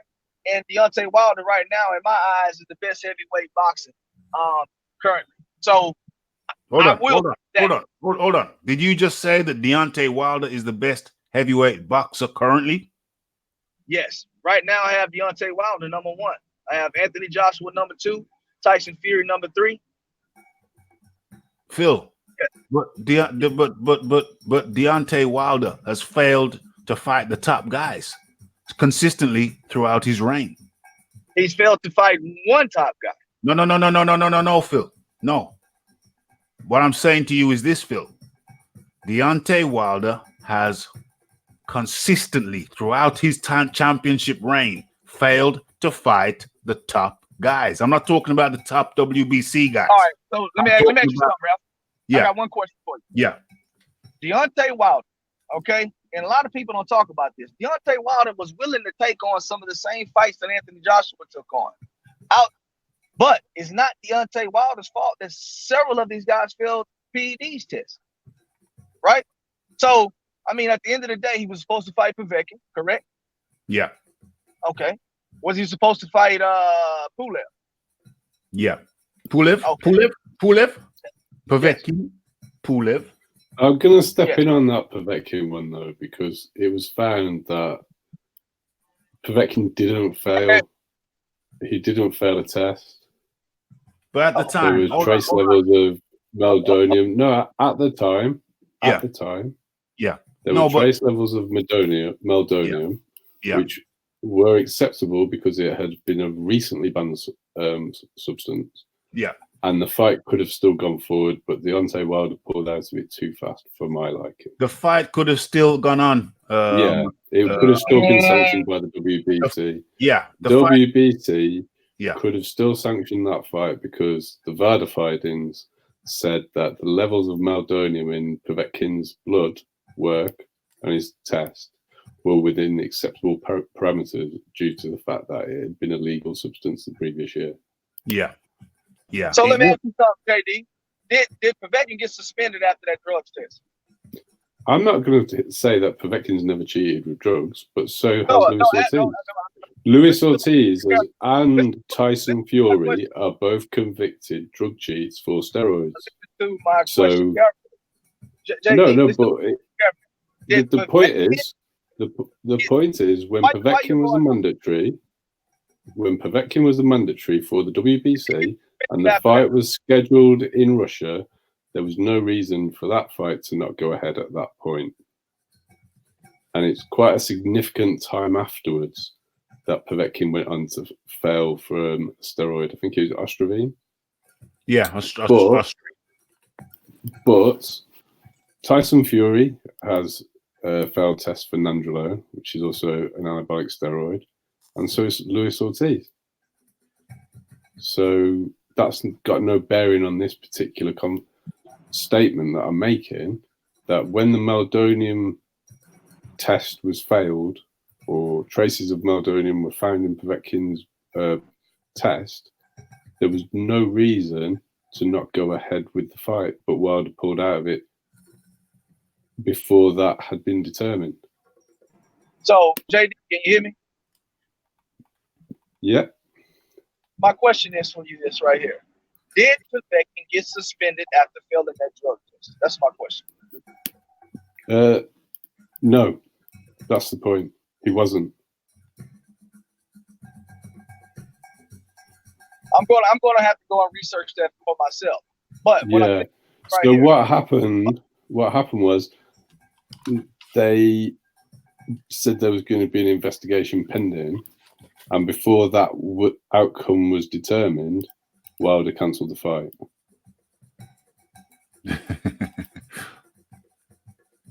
Yeah, he did. That's why Povetkin's won a court case against him.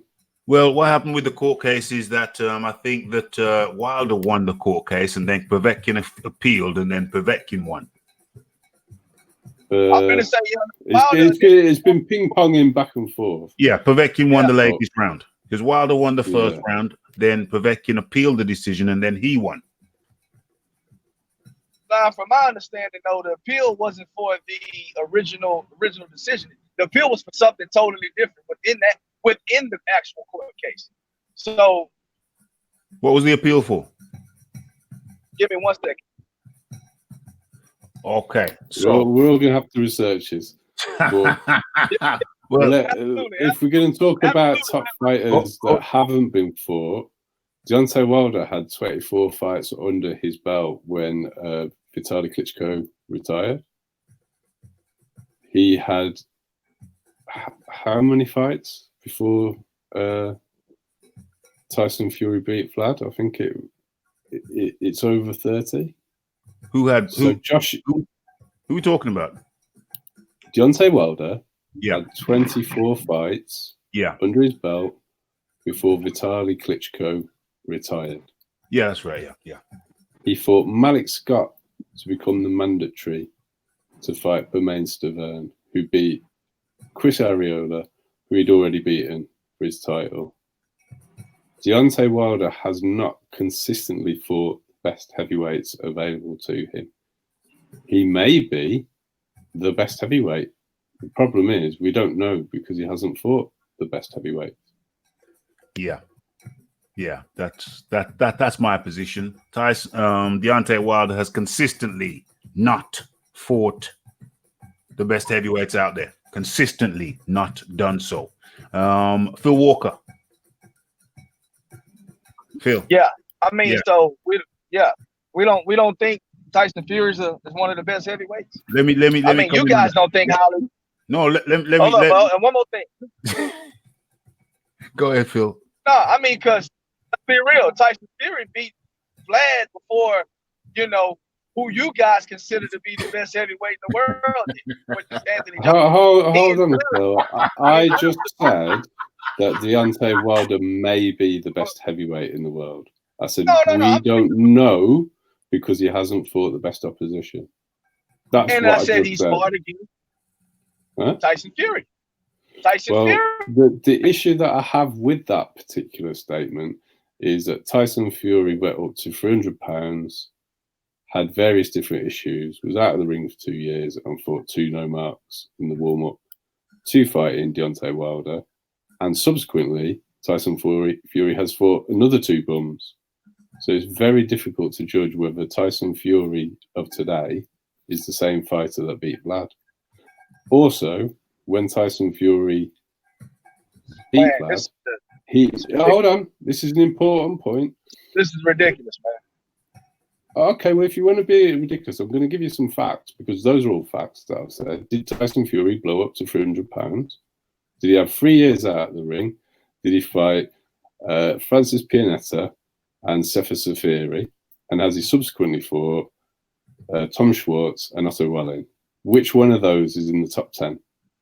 On top of that, when he did beat Vlad, he should have been suspended for taking nandrolone, which he was found to have in his system after the Christian Hamer fight, the immediate fight before the Vlad fight. So not only is there a big amount of time removed from the fight where Tyson beat Vlad to when he fights Wilder, there's also the chance that the Tyson Fury that beat Vlad had chemical enhancement.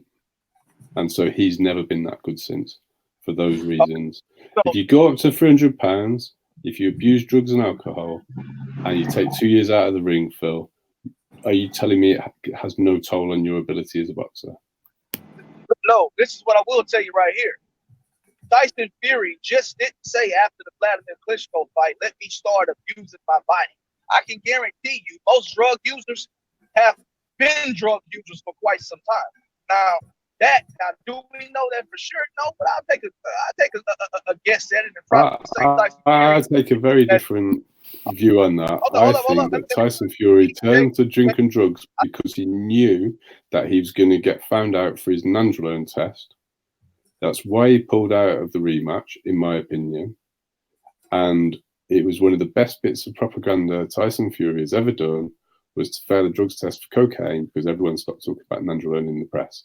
There's even people on YouTube still now who never mention the fact that Tyson Fury failed for anabolic steroids. So really, he shouldn't have been in the ring with Vlad. Okay, so let Phil come in now. Phil, your counterpoints. Okay. Look, this is my counterpoint right here. Okay, Tyson Fury didn't just become a drug user after he beat Vladimir Klitschko. Now, whether the sanctioning bodies decided to let Tyson Fury fight against Vlad, that's none of my concern. The fight did happen, and Vladimir got embarrassed. Okay, that's a fact. Another fact is this right here. Deontay Wilder was going to fight against Tyson Fury before Tyson Fury decided to jump off a cliff and almost end his life. Okay, Tyson Fury failed a drug test. Deontay Wilder did not. Okay? That's the facts, my brother. The facts is Povetkin failed the drug test. Deontay Wilder did not. The facts are Pulev failed the drug test. Deontay Wilder did not. Those are all the facts. So when you sit here and you critique and you criticize Deontay Wilder for not fighting the top guys, you have to tell the backstory. You have to tell the backstory and how a lot of these situations evolved. Okay? He was trying to make these fights. Some of these fights were in the making. The Povetkin fight was made. The Tyson Fury fight was absolutely in the process of being made. Okay? So at the end of the day, Deontay Wilder's resume is what it is. I'm not going to dispute that. But what I will dispute is the fact that people thinking that he has been sheltered and not wanting to prevail his career and fight the top guy, because he attempted to do that on numerous occasions. You guys do not want to give him credit for that. That's okay. But those are the facts. All these fights that were trying to be made, 3 of these guys that people consider to be top 10 heavyweights failed PED's test. Luis Ortiz, also one of the guys that failed the PED's test. Okay? He decided to give Luis Ortiz another shot because of the simple fact that probably PBC and Al Heyman had something to do with that. Okay? But at the end of the day, Deontay Wilder's resume is what it is. But no one can sit here and tell me that he avoided all the top guys when these guys clearly failed PED's test. I'm not going to go on a wild goose chase and say, well, Tyson Fury shouldn't have been fighting because he did this and he did that, but they let the fight happen anyway. The fact is they let the fight happen and embarrassed Vladimir Klitschko, and that is a fact. Another fact. Okay. Hold up, one more fact. Right. One more fact. All right. Vladimir Klitschko came back to fight AJ also on a 2-year layoff, coming off a loss. Okay? So that is also a fact. So when people talk about coming off these layoffs, I need you to play both sides of the fence, whether it's the fighter that you like or whether it's the fighter that you dislike. Don't bring it up for one point and you don't bring it up for another. And I rest my case, my brother. Okay, I'm coming in now then. Okay. That was very passionate, Phil. I like your passion.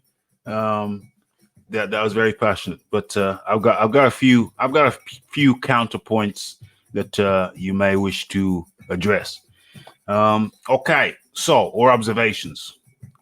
Okay, so where do I begin? I'm going to try and keep this snappy. Okay, so Deontay Wilder fought Tyson Fury. Well, first of all, let's start with Tyson Fury. Right. Tyson Fury beat Vladimir Klitschko, but then went AWOL for the rematch. He wasn't available. First of all, I think he got injured. Then Vlad got injured. Then Fury was ready again in training. Then he retired. Okay, so we have to acknowledge, Phil, that Fury went AWOL. Fury failed. Fury beat Klitschko, yes, but he failed to give him the time-honored rematch. If you beat a long-standing champion and that long-standing champ wants a rematch, then I'm sure you'll agree that in boxing, it's time-honored that you give the long-standing champ his rematch. Yeah, and there was a rematch clause. So Tyson Fury failed to honor the rematch clause. So we can't overlook that fact. Yes, he beat Vlad, but he failed to give him the rematch, and then proved to be dirty in terms of drug usage. Proved to be a PED user, recreational drug user. That's proven. Okay, he accepted that in front of UCAD, in the UCAD hearing. He accepted that. Okay. So that's the asterisk against Fury. He failed to give the rematch. The guy who stepped up to fight Vlad after Vlad had been in 2 training camps, 2.5 training camps, or 2 halves or 3 halves of training camps in that 18-month period, 18-month, 19, 20-month period that he was out. He'd been in training camps, 3 halves of training camps. So he wasn't chilling out on the sofa. So we have to bear that in mind. So if you say he was out for 2 years, then I say he was out for 20 months and was in How long is the training camp? 12 weeks. Well, he was in 6 weeks of training camp on 3 different occasions, roughly, on average. We can say that. Okay, so he was far from idle. The Tyson Fury who came back, it's a different proposition to the Vladimir Klitschko who came back. We have to acknowledge that. Okay, and then Deontay Wilder, his record has been woeful. Very, very woeful. He has failed to fight the top guys. Yes, some of the top guys dropped out because of drug usage, PED usage, or whatever type of usage, but they dropped out. But there have been ample other fighters he could have fought. The truth of the matter is, and I wish I could find that GIF. Where the hell is the GIF when I need it? I'm going to look for it while I'm talking to you, where we have Deontay Wilder's resume up on the screen. I'm looking for it as we speak. I used it a couple of weeks back. Where can I find it? Bear with me. Okay. Well, I'll bring that up in a second, but let me just finish what I'm saying. So I'll pull it up in a second, but when we pull up Anthony Joshua's resume, I put it next to Deontay Wilder's resume. Deontay Wilder, who has been a champ for twice as long as Joshua. I'm afraid Phil Walker, Deontay Wilder's resume pales into insignificance when you put it side by side with Joshua. And there's no getting away from that. He has opted to fight lesser opponents. And I don't think there's any messing around. I don't think you can sugarcoat it. It's just a reality. When I find the link, when I find that picture and I put it up on the screen, it's going to be hard for anyone to say that Deontay Wilder's resume in comparison with Anthony Joshua's resume, in mind of the fact of how long each have been professionals. Anthony Joshua has done 2 or 3 times more in half the time. Phil Walker. Yeah, no, I agree, man. That's not my argument. I do think AJ has done wonderful things very, very fast in his career, and I applaud him for that. I'm an AJ fan. I wish him all the best. But at this current moment, I don't think he's the best heavyweight. Now, I will say he has the better accolades and accomplishments overall. Okay, you cannot dispute that Deontay Wilder has defended his title. 9 times or something like that? 10. So you can't 10 times. So you can't dispute that as well. That is also a great accomplishment. But yeah, I do think Deontay Wilder should have taken some harder fights, but right now he is where he is, and it's in a good position. Yes. Well, I think the thing that we can all agree on, I think all of us want to see AJ fight Deontay. I would prefer that. Do we? Yeah, I would. Well, all right, then maybe we don't. I don't know. I want to know from Phil. I think me and Phil agree on that. I want to hear Phil. I want to hear from Phil. Phil. Yeah, I absolutely want to see the fight. 110%. Okay, so that's 100% now. Okay. So, because I mean, it is all conjecture until they fight, and I did make the point that Deontay might be the best heavyweight, but until they fight, we're just not going to know. Mm-hmm. Yeah. And that's the issue that everyone has, really. As for the sparring stories, I think that Deontay did go down. Whether he was twitching on the floor, like Dillian said or not, don't know. Dillian can use colourful language to describe things. Mm-hmm. It could be true, it might not be true. It would seem that he definitely went down. It sounds like Jonathan Banks confirmed it, whilst he said he wasn't knocked out cold.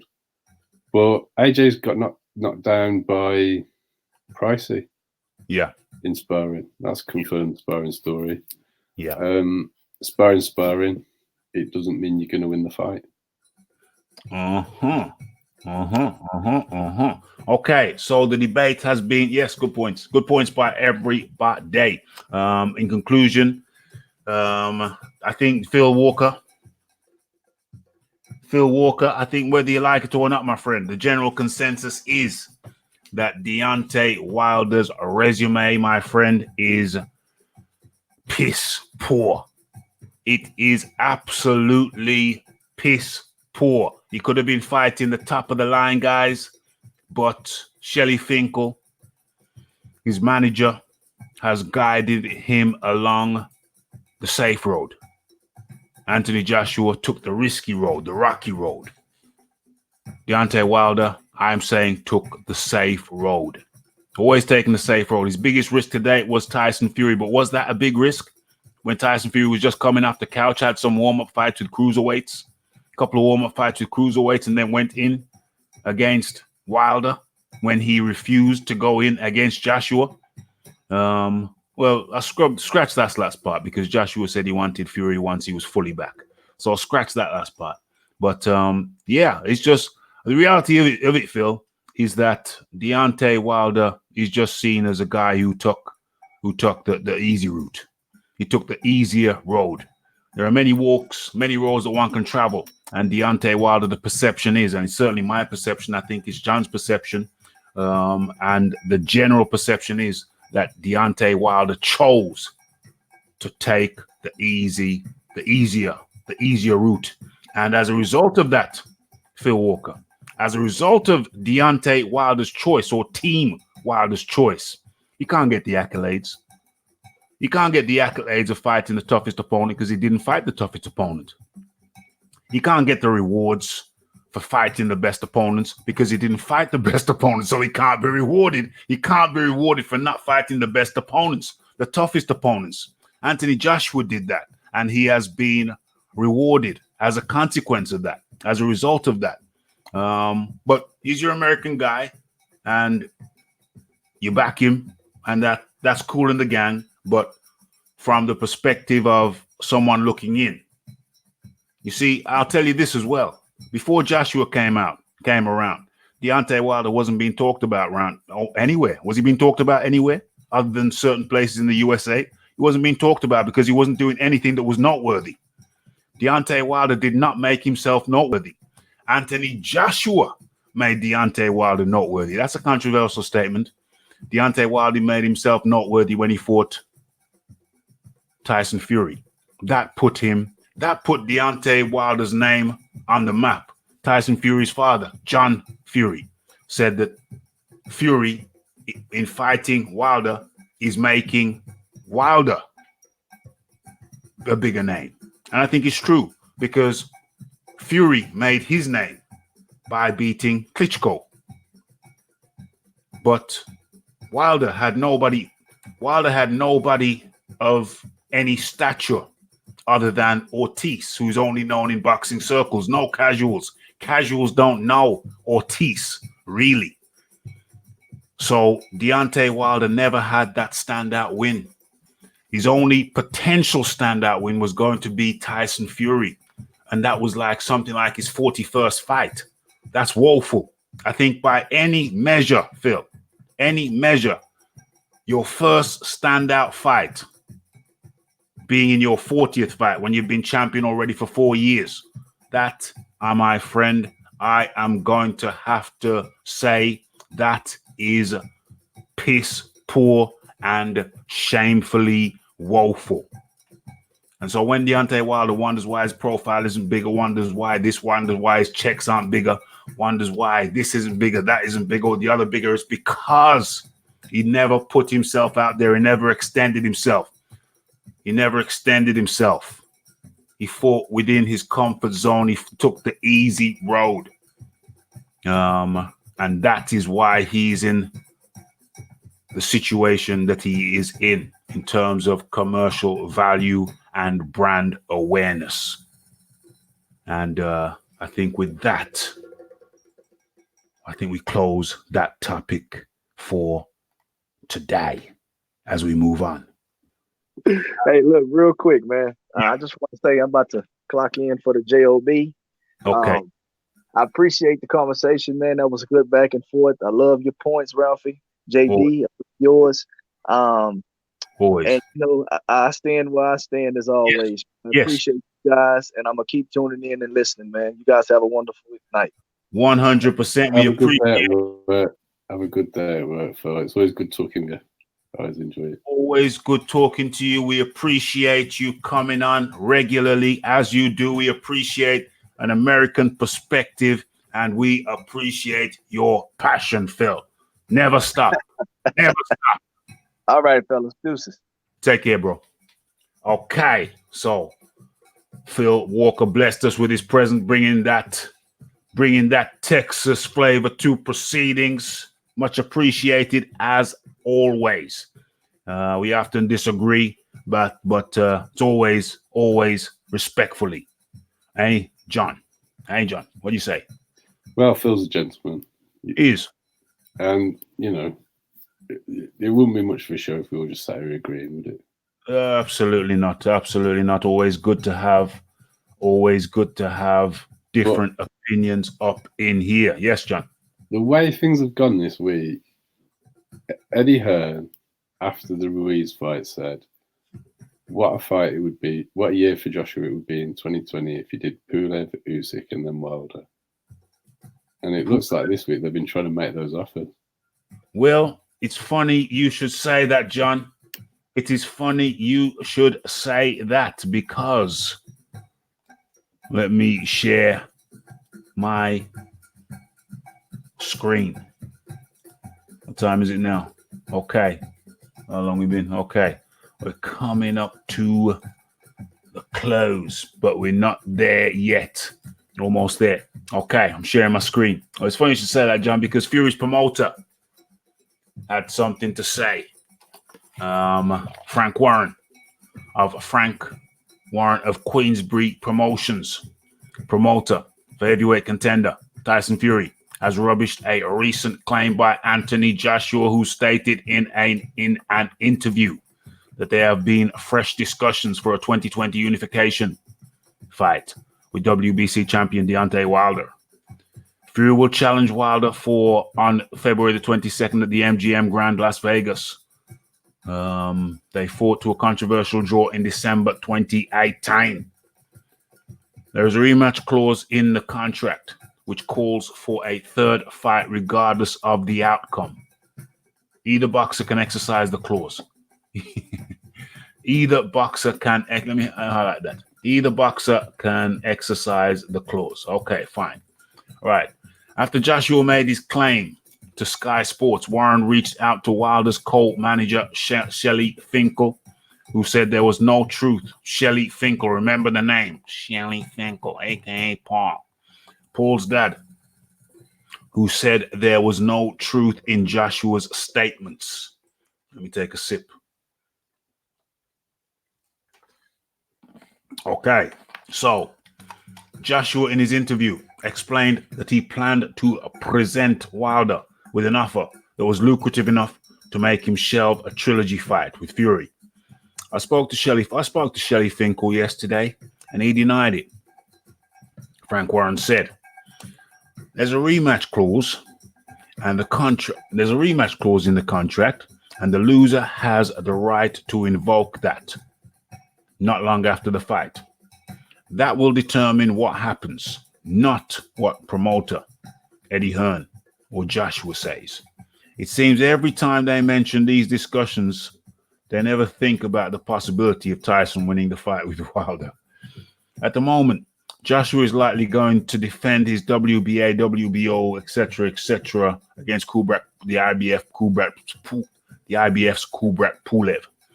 Should Fury beat Wilder, Warren is very open to have his boxer face Joshua for all of the titles in 2020. But he believes Joshua's handler, specifically promoter Eddie Hearn, will make negotiations difficult. I'd like to see Tyson in with Joshua straight away after the February 22nd, said Warren. I don't think it's a difficult negotiation. We've just seen that with two networks in the US agreeing to work with each other for Wilder Fury 2. The only thing that stops it is all the ego with Eddie Hearn. Oh, it's Eddie Hearn's fault. Okay. I don't see why it should be a problem at all. It's a fight for the good of the sport that everyone wants to see. As long as Tyson wins his next fight and Joshua wins his mandatory fight next, it can happen. It seems like everyone is looking for reasons why it shouldn't happen. Nearly every big fight we have got over the line. Nearly every big fight we have got over the line. Okay, grammatically poor. Never mind. Don't blame me, folks. It's how it's written. The only one we didn't get was Lennox Lewis versus Riddick Bowe. Fury and Joshua are at their best. Nothing is stopping it from happening. Except Joshua's people being afraid of their cash cow being beaten. Okay. Well, I shouldn't have read it all the way down there because it introduced many different topics.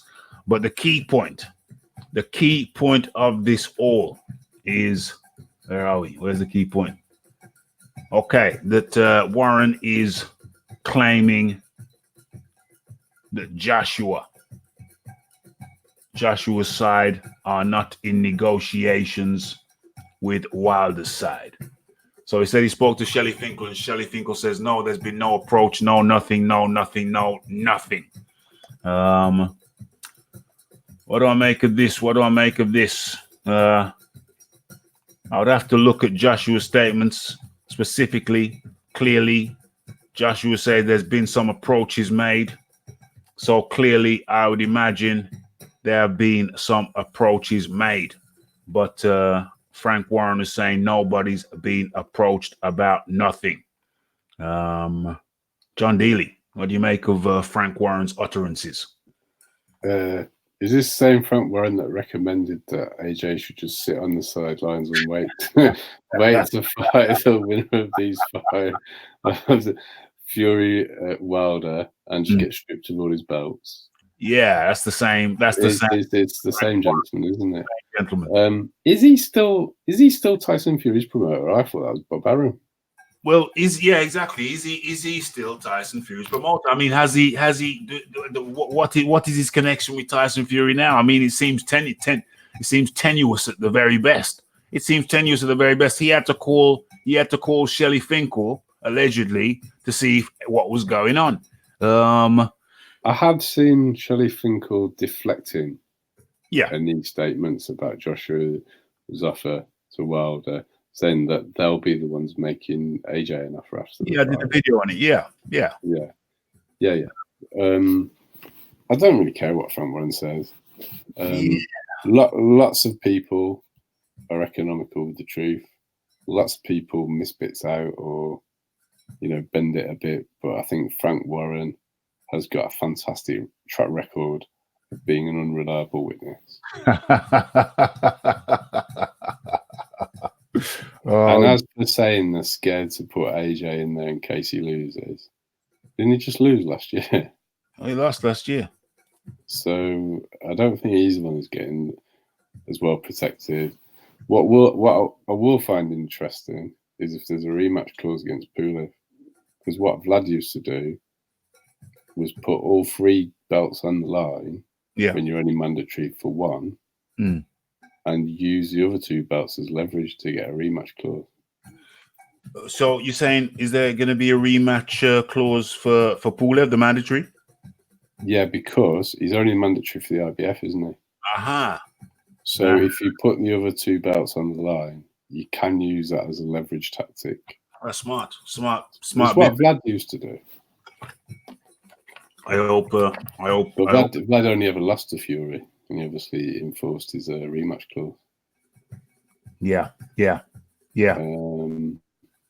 But we'll see. I mean, we'll see. We'll see what happens. But I think Joshua wants to fight 3 times this year. He's gone on record of saying it lots of time. Yeah. So the first Fury Wilder fight is going to be out of the way pretty early in the year.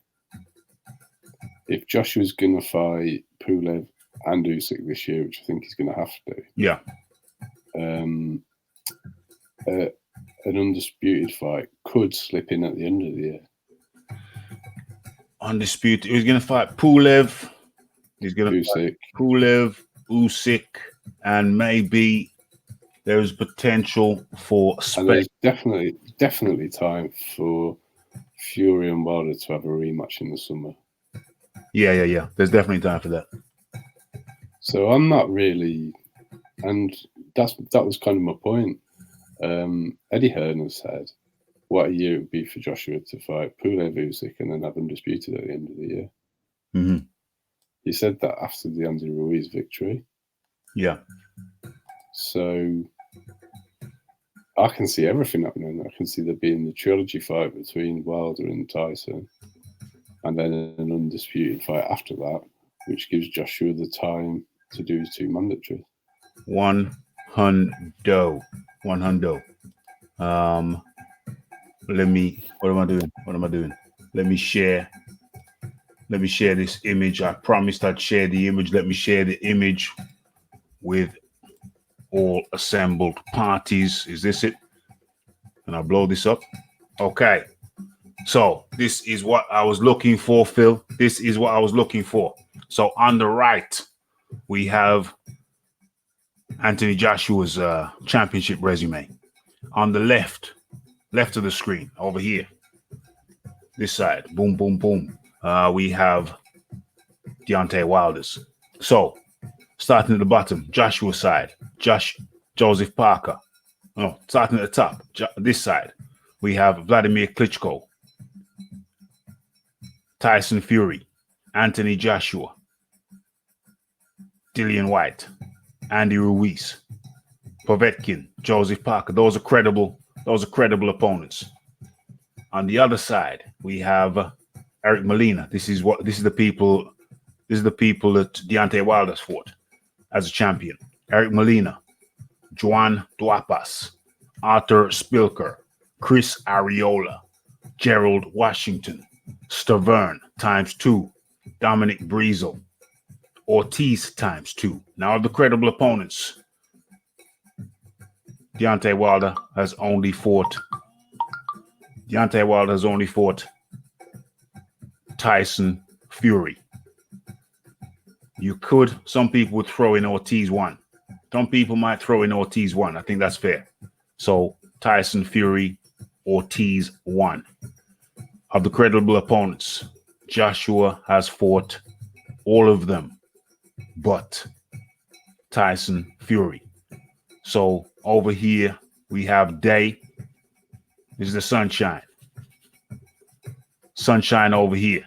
And over here we have what can we call this ensemble? What can we call this ensemble other than poor? We've already chopped that up, so I'm not gonna go into that now, Mo. Not gonna go into that now. You're making me bite my tongue now. Yeah, carry on. You gotta say it. So have you say. Let's see who was unbeaten. So Ortiz was unbeaten for one of those fights. Ortiz, yeah, okay, yeah, that's right. Brazil been beaten by Joshua. Stavern got losses before he won the title. Gerald Washington, I think, only had a draw, didn't he? Did he have a draw with Malik Scott? Or he had a draw. Okay. Chris Arreola obviously had already lost to Stavern and Vitali and other people. Spilker had been KO'd by Bryant Jennings before Wilder fought him. And as for Johan Duhaupas, yeah, I think they struggled a bit with spelling there. I don't know his record because he's just too low level. Is he top 30 heavyweight? I mean, that was just. It's And as for Wilder's punching power, that man didn't touch canvas. Say that again. Last thing you said. Johan Duhaupas did not touch the canvas. There we are. Chris Arreola didn't touch canvas. Stavern went one fight without touching the canvas. Yeah. That's the punching power question is a big one as well. It's highly disputed. I can't wait to see him. And also Tyson Fury got up twice. Yeah, and once in the 12th round when Tyson's fitness can't have been A1. You know, I'll give Tyson the credit for getting up, but twice. Your fitness, your aerobic fitness plays a large part in your ability to recover when knocked down. I think it's got a large part of why we've seen Joshua struggle to recover. Yeah. Against multiple opponents. Indeed. Not just Andy Ruiz. He struggled to recover after he got hit by Dillian and Vlad. We'll see if he's actually sorted that out. It looked like he sorted it out in his last fight. But the gas tank is still the biggest question I've got about Joshua, because I think his chin is good or he wouldn't get up when he gets hit hard. It's his powers of recovery that are poor, and that's, for me, connected to his gas tank. Yes, indeed. Yes, indeed. What time is it now? How long have we been on? How long have we been on? Okay. I'm going to go a little bit. Yes, Big Boys Boxing wants a link. I didn't see that. I did not see that. Boom. Link is in the chat. Just saw that. Big Boys Boxing. Just saw that. Okay, so yeah. Where are we now? We move on, going a little bit longer. Where are we? What are we going with next? We're going to make it a juicy one. Had a lot of topics. Okay. Do we go with that one? Let me scroll through. Let me look at the options. Let me scroll through and look at, where am I? Show some face up in the place. And I think I know which one I'm gonna go with. Okay, let's go with this one. Boom. Okay, so let me share the screen.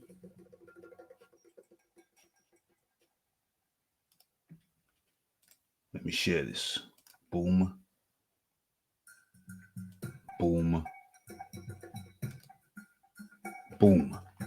Okay, so.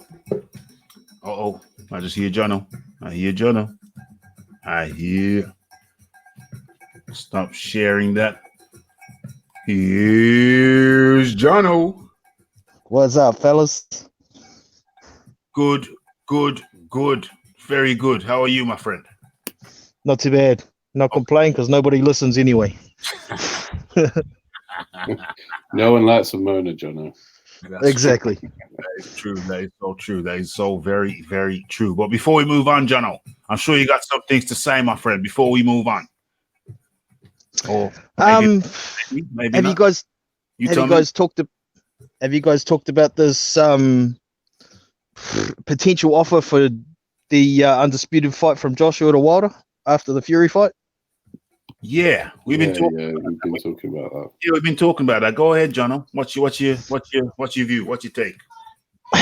Well, I've just dropped a video on it actually, but I think it's pretty hypocritical from Joshua, talking about an offer possibly tempting Wilder into manipulating his contract to get out of it. Yeah. If we flip the script, why didn't Joshua try to manipulate his Sky contract to accept the $50 million? Yeah. Accept the hypocrisy. I can answer that. I can answer that. I say it's not hypocrisy, and so clearly I'm going to have to give you my argument, which I'm more than happy to do so. Right. So if Joshua, first of all, was the 50 million offer? Was the first, my counter would be the 50 million offer was the first Instagram offer in heavyweight boxing history. Yeah, we've only had Instagram for how many years? Yeah, that's fair, but it was not a legitimate offer by conventional understanding. Deontay Wilder came out and said, yeah, I'm offering Joshua 50 million. Joshua, I'm offering you $50 million. You said you wanted 50, and I'm offering you 50. You have It's in the 24. bag. You have 20. It's in the bag. You have 24 hours to accept this offer. So, long story short, Jono, it was a BS offer. My position is that was a BS joke offer. Frank Warren came out and said that he approached BT, British Telecom, while he knows that Joshua is exclusively tied to Sky. Okay, he approached them and he asked them, well, hypothetically, how much could we offer Joshua? And he said BT did, crunch the numbers, had a look at it, and they came back to him with a figure of 50 million. So BT came back to Frank Warren with a hypothetical offer of 50 million. So I put it to you, Jono, there was never a 50 million offer that was legitimate. Moreover, Eddie Hearn approached Team Wilder, namely Shelley Finkel, for meetings to discuss the offer. Shelley Finkel declined. So, if you approach people who have made you an offer and they decline, they decline to even meet you, to speak with you? I put it to you, Jono, that is not a legitimate offer. Well, there's always that argument, of course. I know that Shelley was looking for verbal agreement, which, for those who don't know, in the state of New York, it is legally binding. A verbal agreement is legally binding. Yeah, correct. Now, I'm not sure if that would apply if Eddie was in the UK and he said yes to somebody in New York. I'm not sure on the technicalities around that.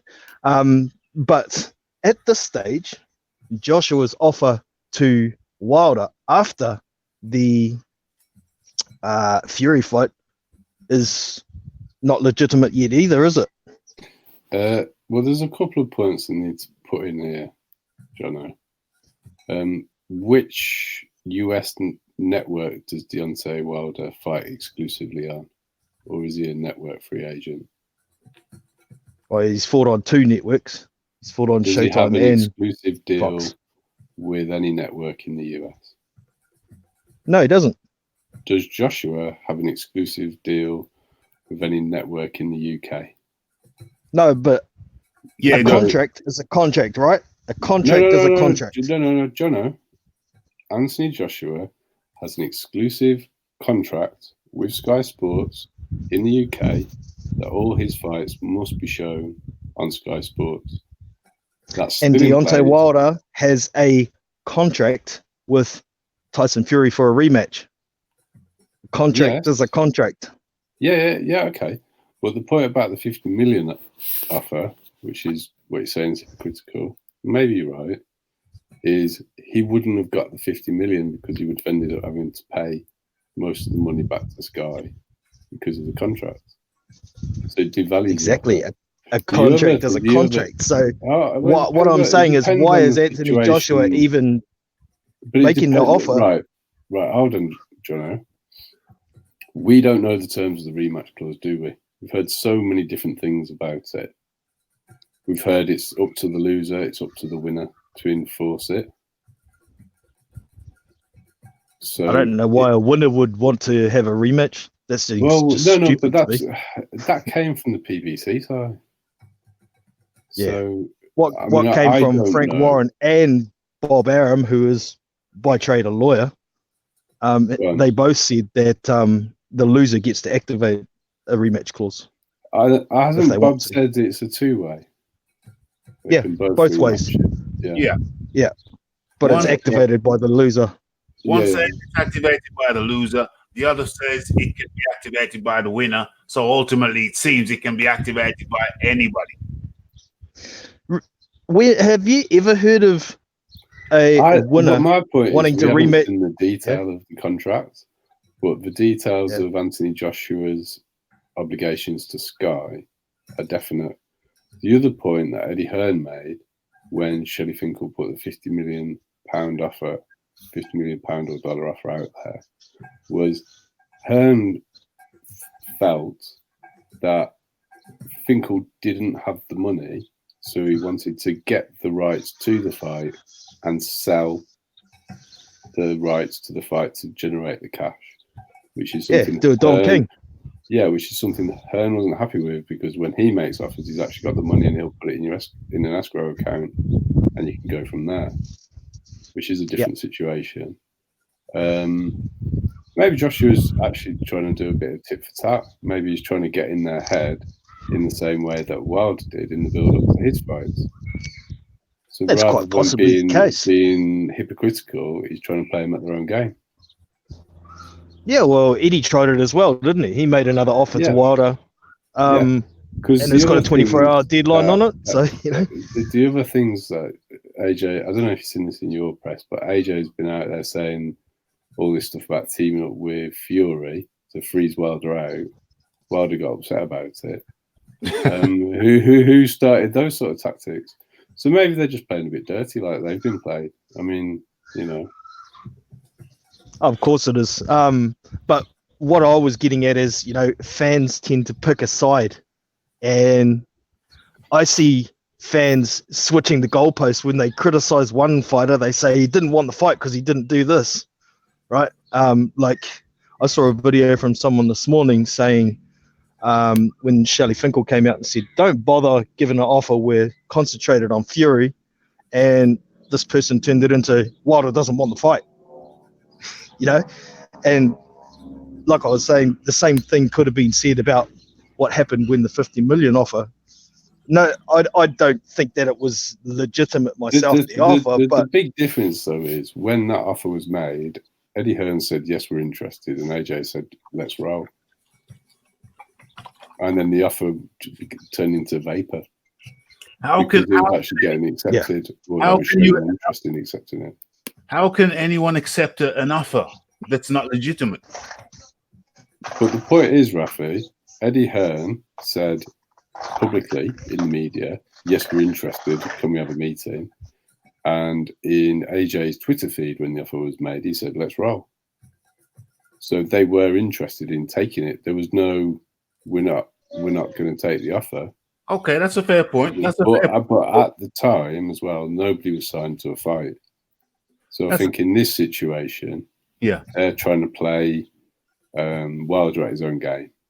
Okay, fine. So, but getting back to the point of accepting it, they tried to establish the legitimacy of the offer. Eddie Hearn, Big Boys Boxing, I'm sure you'll concur. Eddie Hearn, Joshua tried to establish the legitimacy of the offer, and Shelly Finkel did everything in his power to stop them from finding out whether it was a legitimate offer or not. So stop them calling the bluff.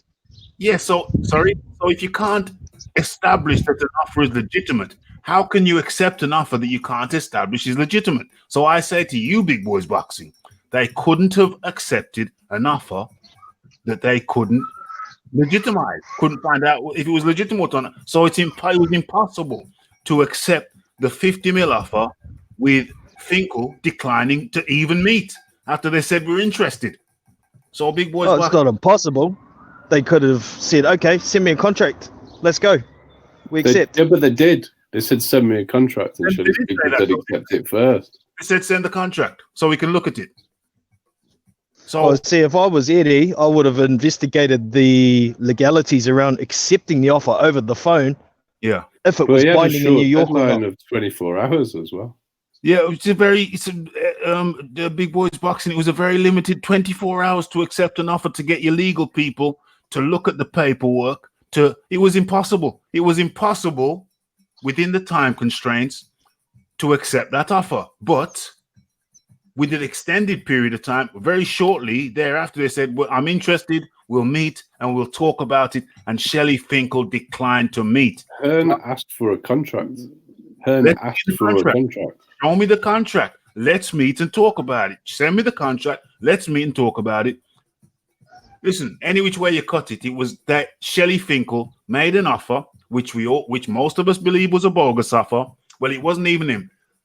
Deontay Wilder made an offer which very few people believe is legitimate. I don't even think you, Big Boys Boxing, think the offer was legit.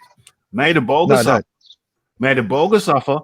they tried to the Joshua side tried to establish whether it was real, and Shelly Finkel did everything in his power to block them from establishing whether the offer was legitimate or not legitimate.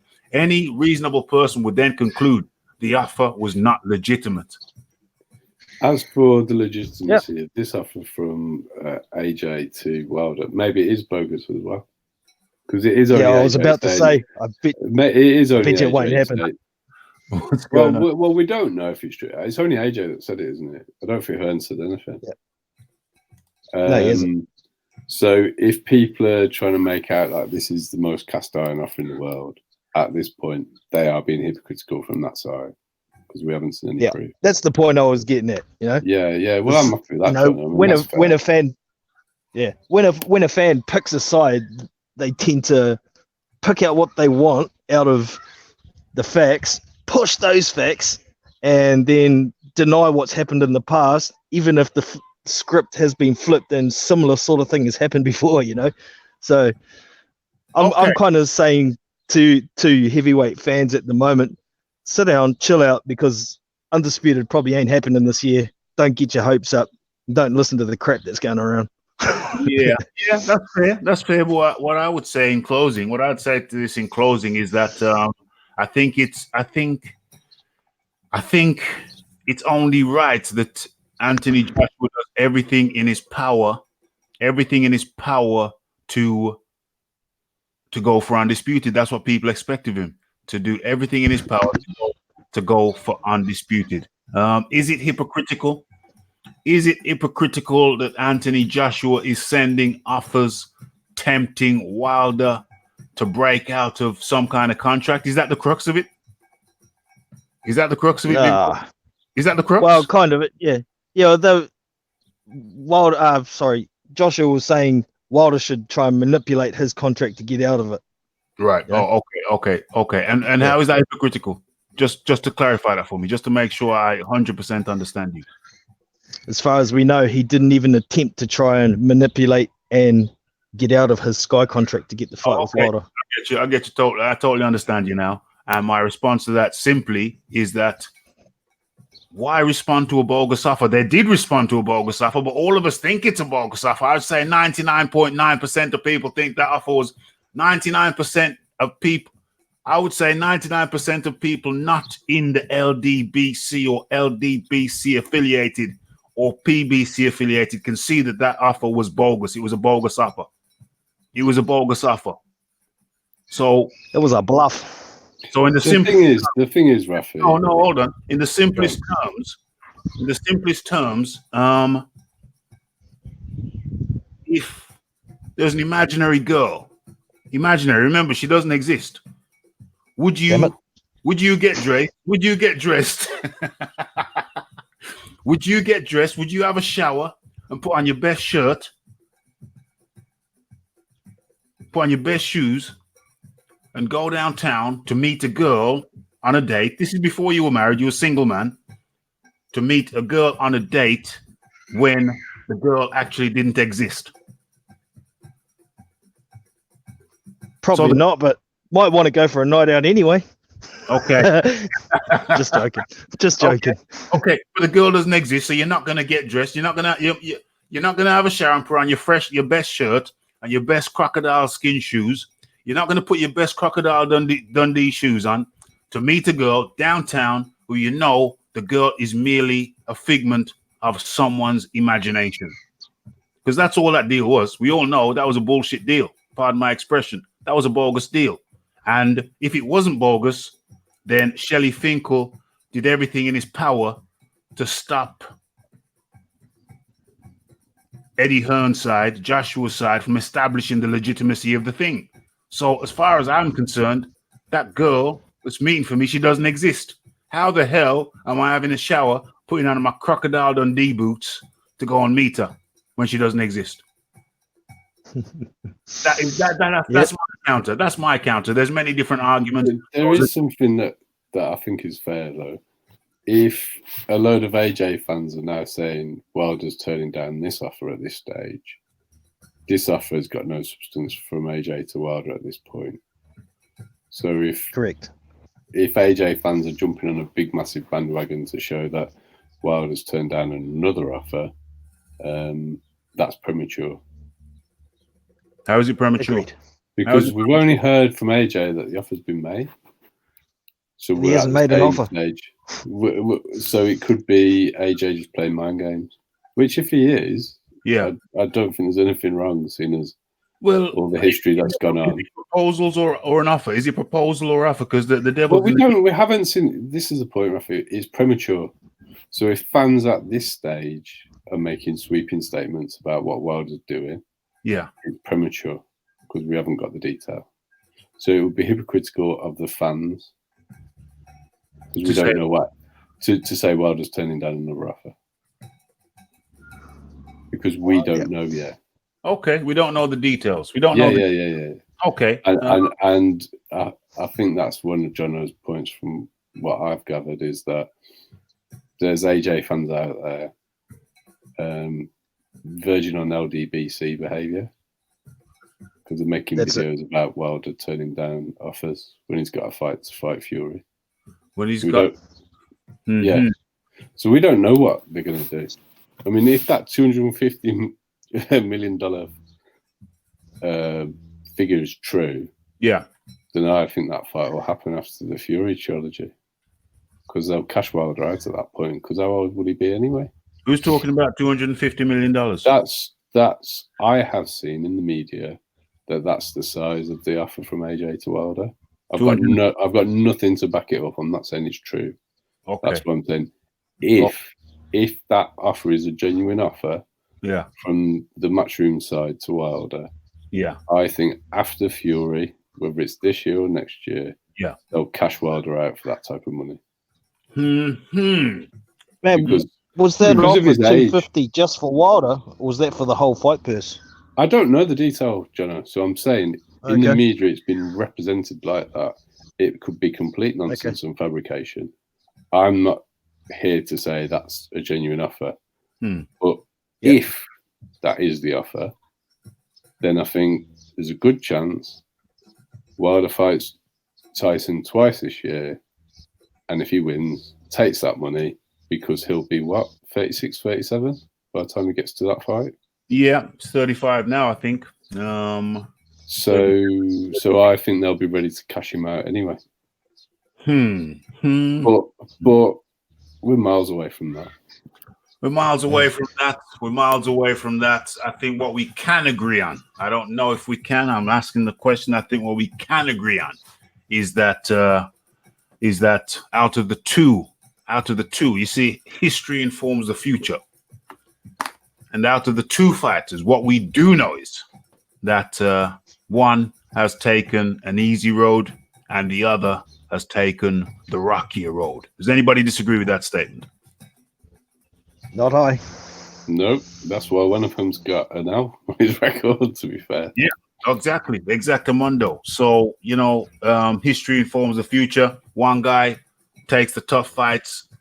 His name is Joshua and the other doesn't. That's all I know. I do think they do want to cash Wilder out against Joshua before he retires. What makes you say that? Well, because it's too much money. I think all the shenanigans that have gone on have increased Wilder's value not really that much. The person, despite Joshua losing, despite all of this American propaganda around Tyson Fury and Wilder being the biggest names in the heavyweight division, Joshua's getting paid double, 3 times what they're getting paid, possibly combined. So the reality is, unless Joshua was to take 2 losses on the bounce, the biggest money fight for Tyson Fury or for Deontay Wilder is the Joshua fight. Yeah. Now, it's the biggest fight for anybody. Well, yeah. So I think they've just been holding off, knowing that the offers are going to continue to increase. Yeah. And it'll be Wilder's last fight, so it doesn't matter if he loses. Yep. And if he wins, if he wins, then they're even better. They're in an even better situation. I've thought of another spanner that could possibly slow down Undisputed as well. The What's that? WBA mandatory was fought in September 2018. It's overdue to be called as well. Uh-oh. Uh-oh. All right. Uh-oh. Okay. I'm not going to ponder on this topic any longer. I think we've chopped it. We've diced it. We've fried it up. It's a good observation. It's a good observation. It's a good point. However, I think one man has been trying to make the fight and one man hasn't. So to me, the talk of hypocrisy, well, you could have that talk, but really, I mean, it boils down to one man trying to make the fight and one man not. One's been trying to make it and one man has been trying to take it. They get my wires crossed here. I'm not saying it's hypocrisy from the fighters. I'm saying it's from the diehard fans where the hypocrisy is coming from. I hear what you're saying. But to me, I can just see, to me, that it boils down to the salient point is that one man's trying to make a fight and the other man isn't. The other man's just talking about it. When he gets a big offer, he declines. And to me, that's as far as I can really see. I don't really see the intricacies of the hypocrisy of asking a man to break a contract, because really and truly, it may be factual. I'd need some time to sit down and digest that. At the moment, all I really see is one man trying to make a fight and being prepared to put words into action, trying to make the fight, trying to sit down with my promoters, come to a meeting, sit down with my promoters, let's talk about it. The other side, can we talk? No, I'm not open to talks. You have to sign the contract first. You have to agree. And that's all I really see right now. So it's interesting nonetheless. Okay, let us move on to our final topic. Where are we? Oh, I've done that one. Let's get that one off the list. Let me go to the last topic of the night. Where is it? There it is. Moving it along. Okay, so let me share my screen. Final topic of the night.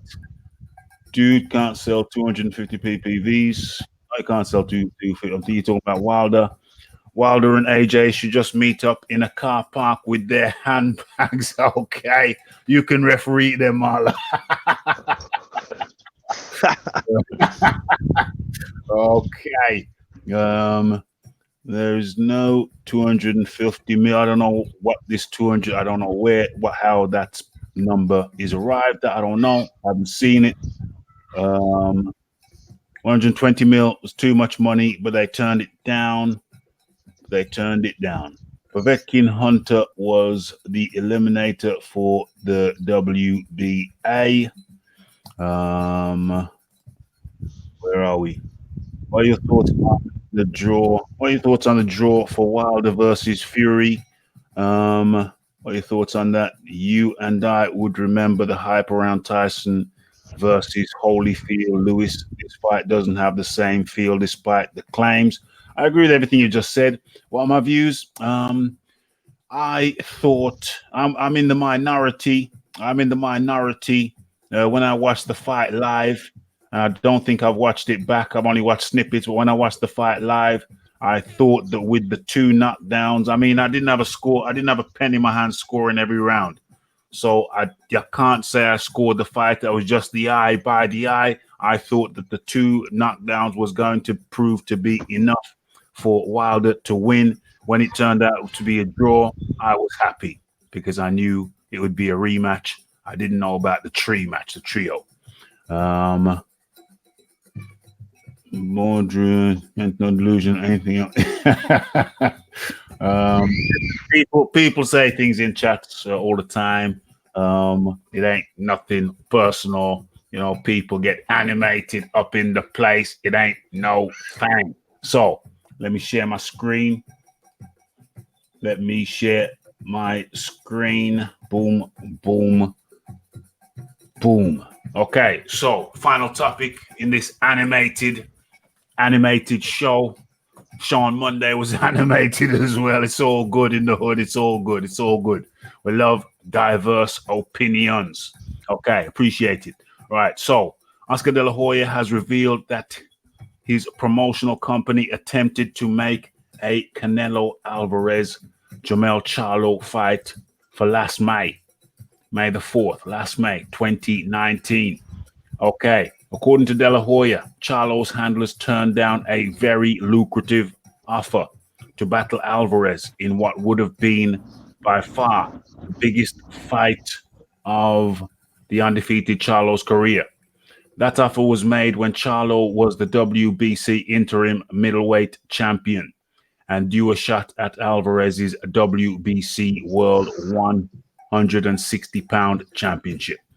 Okay, we had an amazing offer for Charlo, a very lucrative offer, and he turned it down.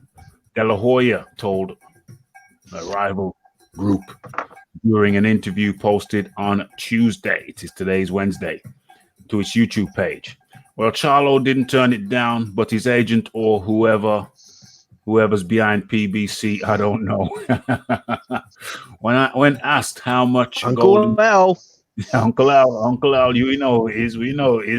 When asked how much money Golden Boy Promotions offered for Charlo to face Alvarez, De La Hoya replied, "I'm not going to say the offer, I'm not going to say that."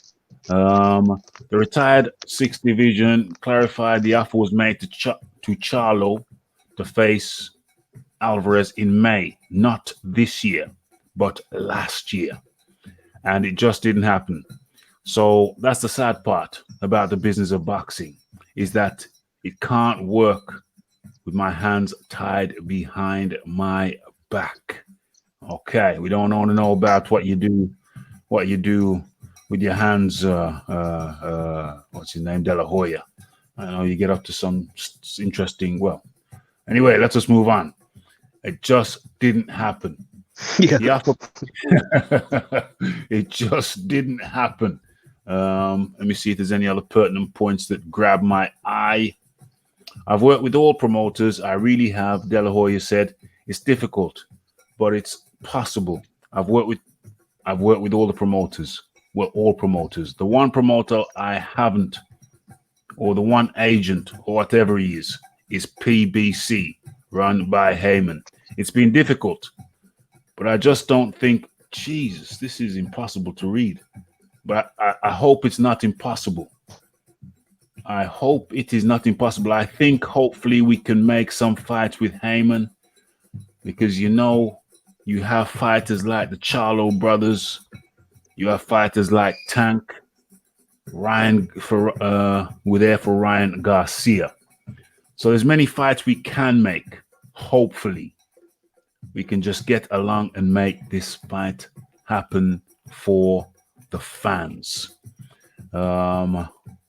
So basically, PBC, Charlo is with the PBC, and once again, the PBC don't want to play with anybody. PBC don't want to play with anybody. So it comes back to just trying to get deals done. And when you're working with the PBC, when you're trying to get deals done with the PBC, it ain't easy. And so, you may have to come up with some unconventional strategies, conventional stratagem. But once again, it's in the headlines.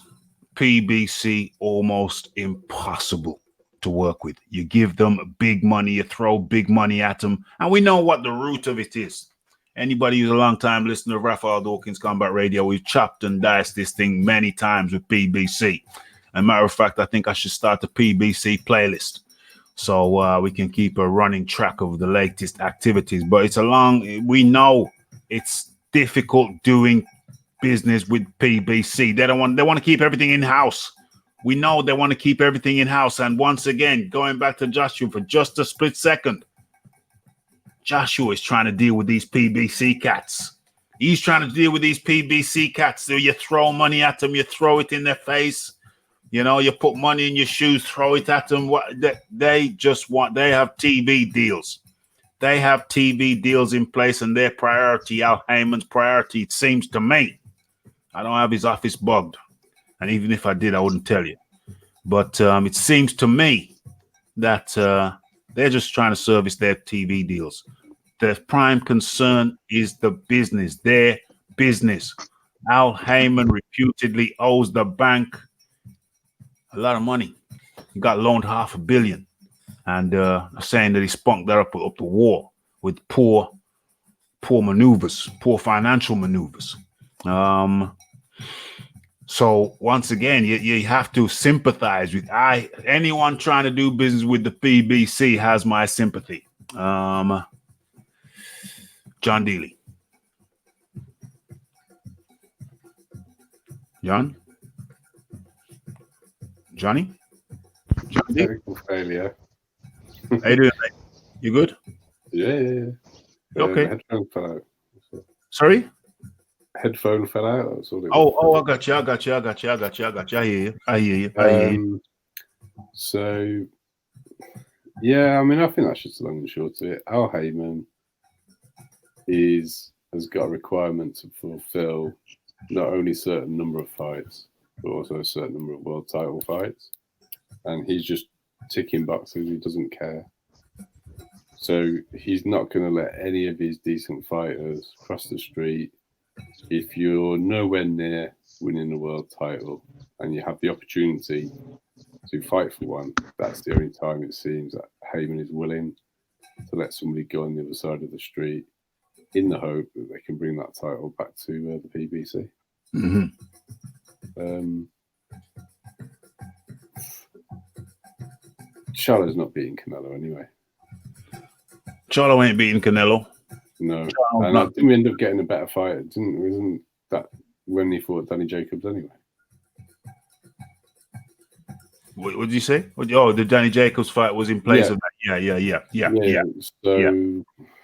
So, I mean, for me, Charlo. So what does this say to us? It says to us that Charlo, you weren't expecting Charlo to beat Canelo, but a lot of people will say, okay, I might not beat him, but I'm going to get a big payday. I'm going to get a big payday. But in this instance, what we see here is that model doesn't work with PBC. It's not a question of that payday doesn't help Al Heyman. Exactly. It helps the fighter. But on top of that, I do wonder whether this is Oscar De La Hoya doing a bit of a rearguard action, saying we wanted to fight our mandatory. We tried to, but they turned down the money. Because Oscar's, he's not a reliable gentleman either, is he? I mean, let's be honest. He's not a quiet boy. Well, besides Oscar's activities, we don't always know if he's sober when he's making these statements as well. Oscar has been known to, he's made a lot of money and he enjoys it in different recreational ways. Yes, and therefore, my conclusion is Oscar could potentially have an agenda to protect his prize asset of Canelo, because some of the criticism Canelo has had is that he didn't fight his Mando and that he took the franchise belt. So Oscar has got a reason for putting this out there, because Canelo actually fought a better fighter. Mm-hmm. Why is Oscar actually talking about this? That's what we all know that PBC don't play with others. I mean, they just don't do it. They don't fight the best fighters. They don't play with others, and they try and pretend that the PBC is all of boxing and that there's nothing outside it. Yeah. But we don't really need Oscar to tell us that. I mean, I question why he's releasing this article. Yeah. Canelo's what has he done? He's fought Danny Jacobs, he's fought Kovalev, and is he going to fight Billy Joe? He's going to have another good fight. So yeah, Canelo's fighting good fighters. Yeah, I think there's still value. I think there's still value in Canelo in De La Hoya releasing this because it shows you just how difficult it is to work with the PBC. And But do you think he's got a separate agenda other than just he may have casting multiple agendas. He may have. Yeah. He may have. There's. My thought is carry on. He's trying to protect Canelo from some of the criticism he had for getting the franchise belt. Yeah, but my position is that regardless of his agenda, I think it's still noteworthy if it's true, and I suspect it is true. Otherwise, we'll hear from Canelo and Al Heyman and PBC. If it's true, I'm pretty confident that it is. It just once again, it's more evident, regardless of agenda or hidden agenda, it once again serves to demonstrate that the PBC are almost impossible to do business with because they don't want to do business with you. They have their own business. It's almost like tortuous interference when somebody approaches them with an offer to fight one of their champions. The thing is, hopefully, the money's going to run out and they go out of business because they're not generating any numbers. They're talking about what Tank Davis getting.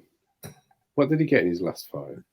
He was on free-to-air TV, and I think he got. Did he get 500K or did he get? Yeah. It was 4 or 5. It wasn't impressive. Impressive. 4 or 5. I seem to remember. They're paying Tank a lot of money. Their pay-per-views aren't really generating huge amounts of money, and I just feel that the sooner they're out of boxing, the better. But Oscar's got his issues too. Okay. So, time's it now. Okay, going over to Big Boys Boxing. What do you make of this, Big Boys? Well, John kind of touched on what I'm thinking. Why did Oscar release this now? I think there is an agenda. And would you say it was May last year the offer was? Funnily enough, that wasn't long before the fight was ordered, was it?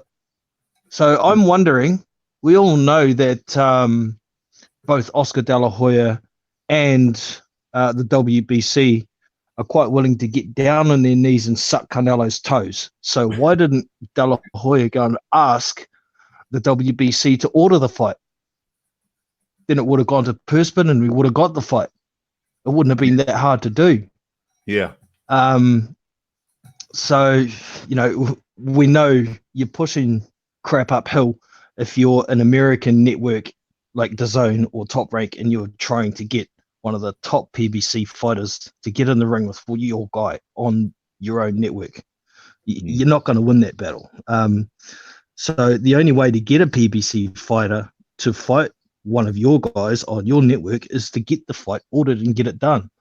So, yeah, like I say, I can't understand why Oscar didn't ask the WBC to order the fight. I'm sure they would have obliged since.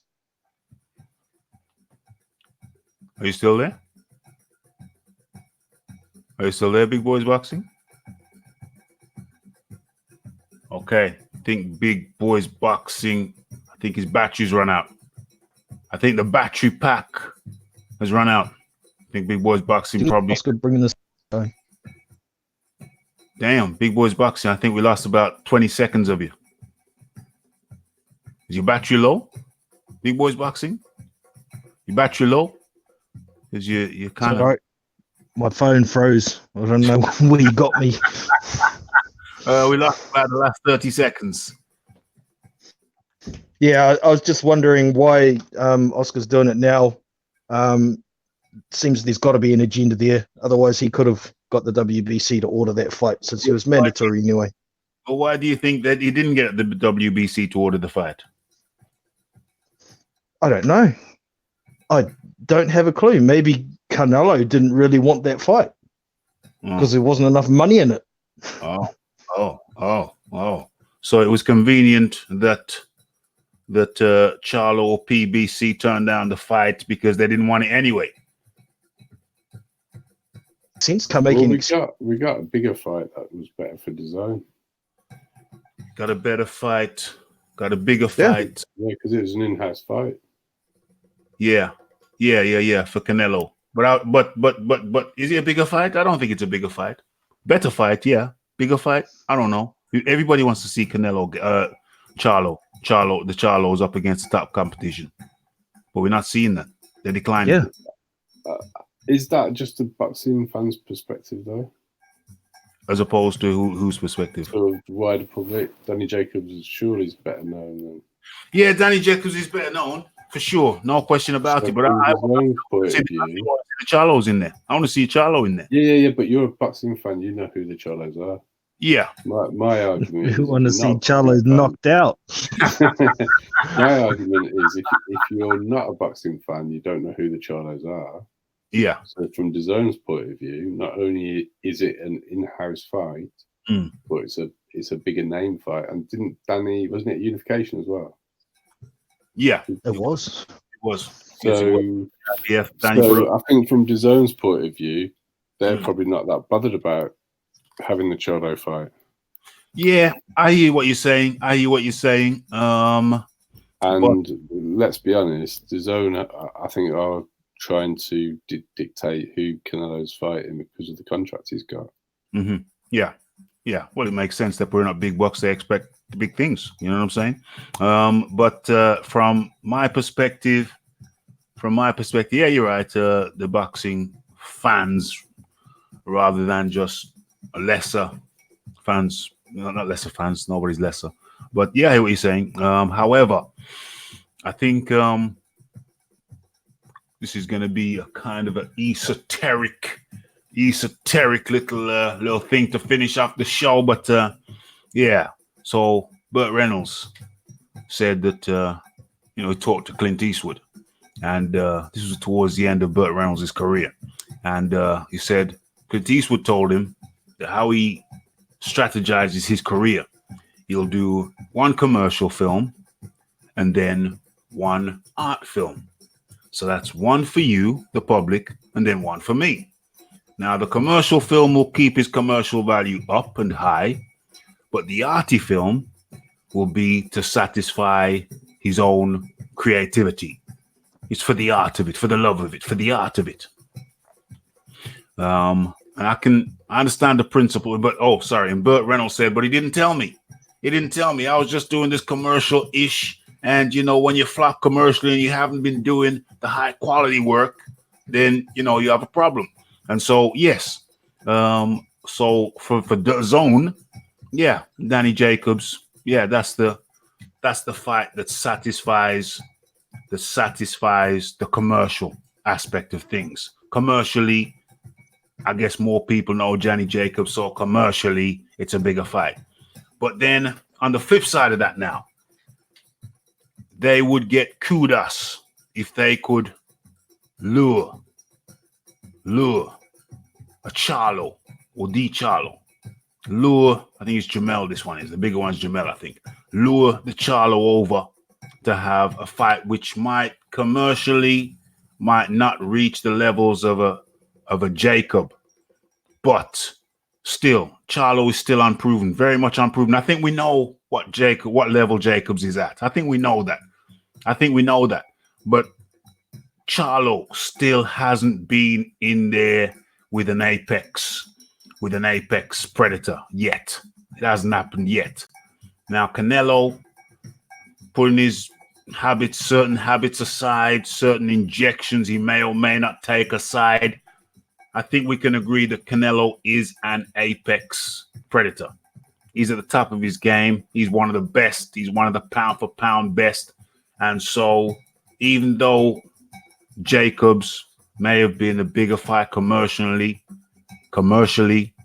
we still want to see him lure. We still want to see them lure out the Charlo because we've never seen Charlo with an apex predator.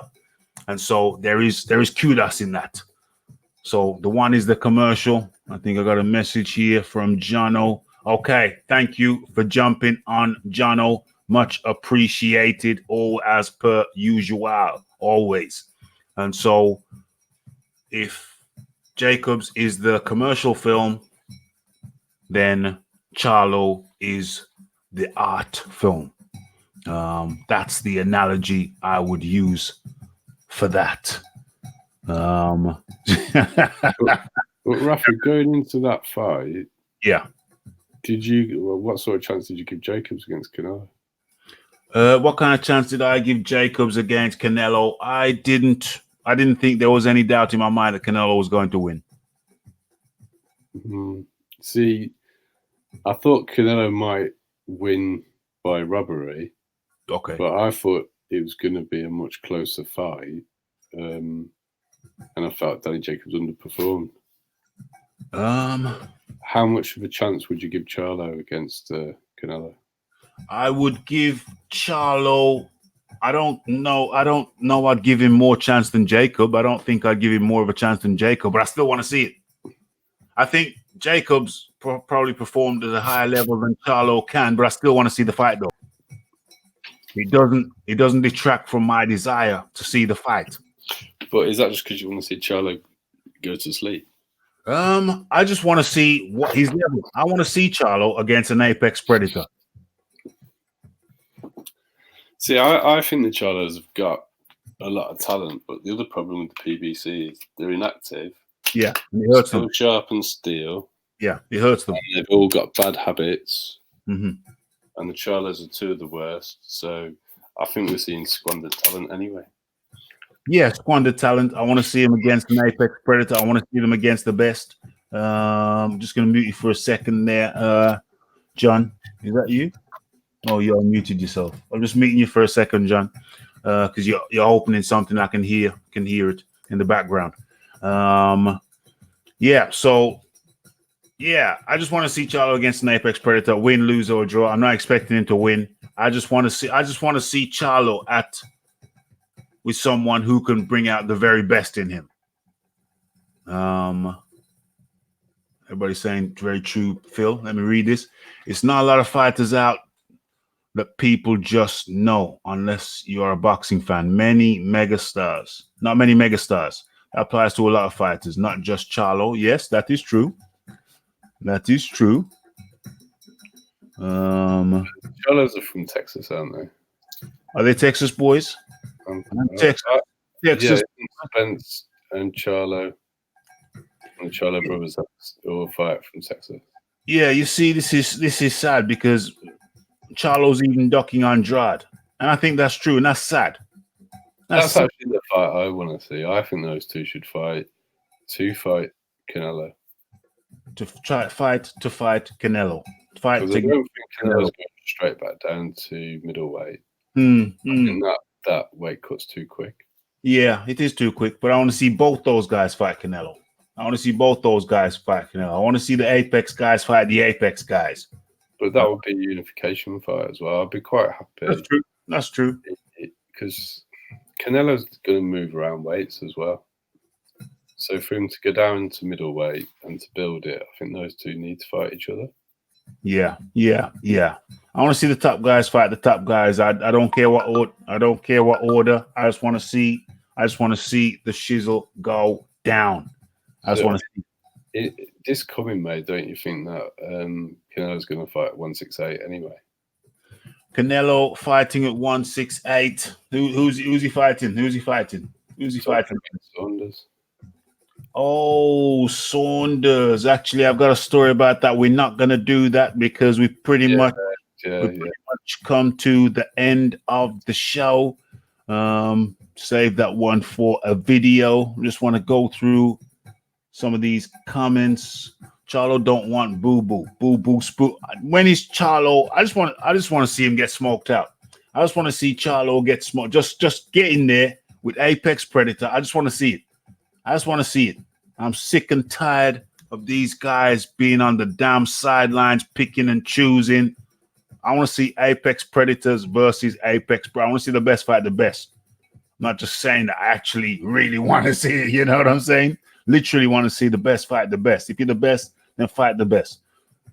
Canelo right now is one of the Apex Predators, and I want to see the guys who aspire to be in his shoes. I want to see them fight him. Fight the guy. Just fight him.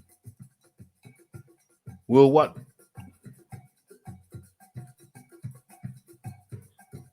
Should have got pushed to get the fight ordered. I think there's some subliminal meaning I'm not catching in that one. Not sure. I think Charlo will fight AJbxng Jr. Yeah, although I've heard some rumblings he don't want that fight no more. But I'm not going to say that because I can't remember where I heard it and I ain't got the link. AJbxng is in-house. Okay, well, even that. I mean, that's a start, but, you know, it's not really it. But I'll watch that. There's a British Charlo did actually say AJbxng's got a word in the fight. No, exactly. So I knew I heard something somewhere.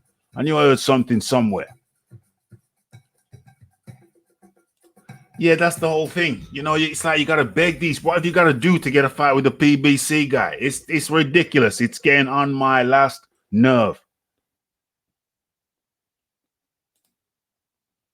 Yeah, it's definitely slick. Looks untidy, but definitely slick. H-Town right around the way. Javante is the same thing. Not fighting anyone, man. It's irritating. It's annoying. But we've pretty much come to the end of the show. Just gonna pretty much yes.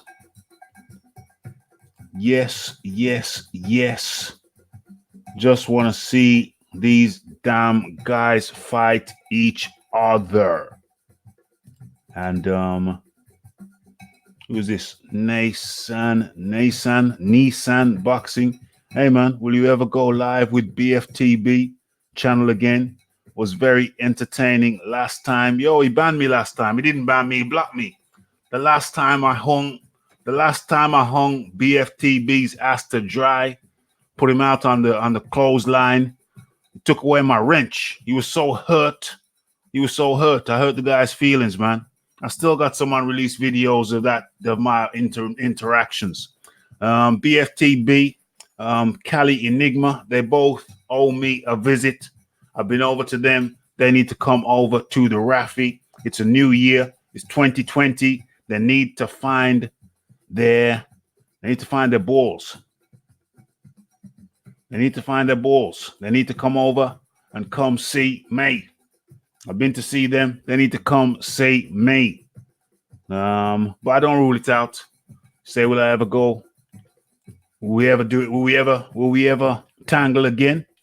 Hey, they need to stop. I don't want to say ducking, but yeah, what can you call it? PBC in ref. No problem, big boys boxing. No problems whatsoever. It was good of you to come on.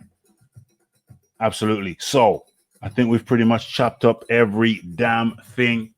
Gone a bit long. What happens? It's the last live show for the week, or do I throw in?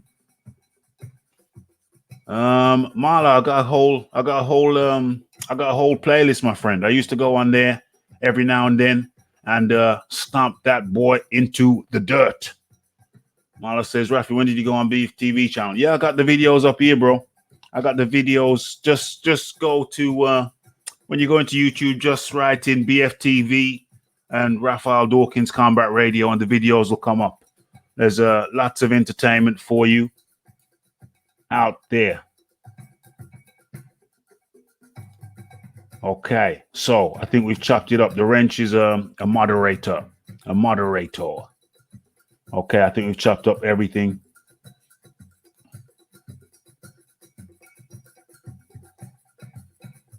I tried to get on a BFTV show yesterday. You said, wait a moment, don't go anywhere. 45 minutes later.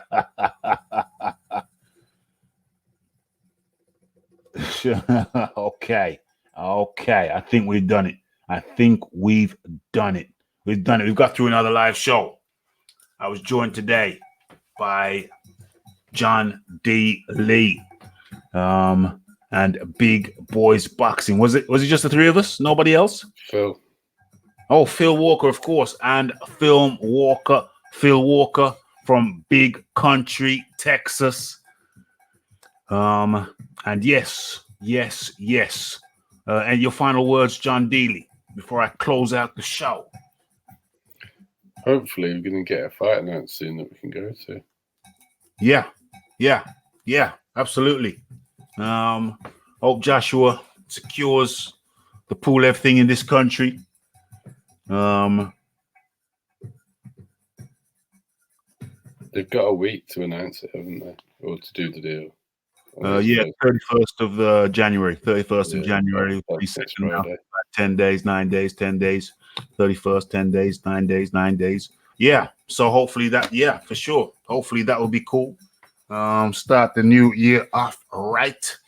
Good of you to jump on, John. Phil Walker, much appreciated. Big Boys Boxing, much appreciated. And much appreciation goes out to people in the chat also. So it's been a boxing talk with Raphie. What number are we on? 88? 88. Boxing talk with Raphie, 88. And damn it.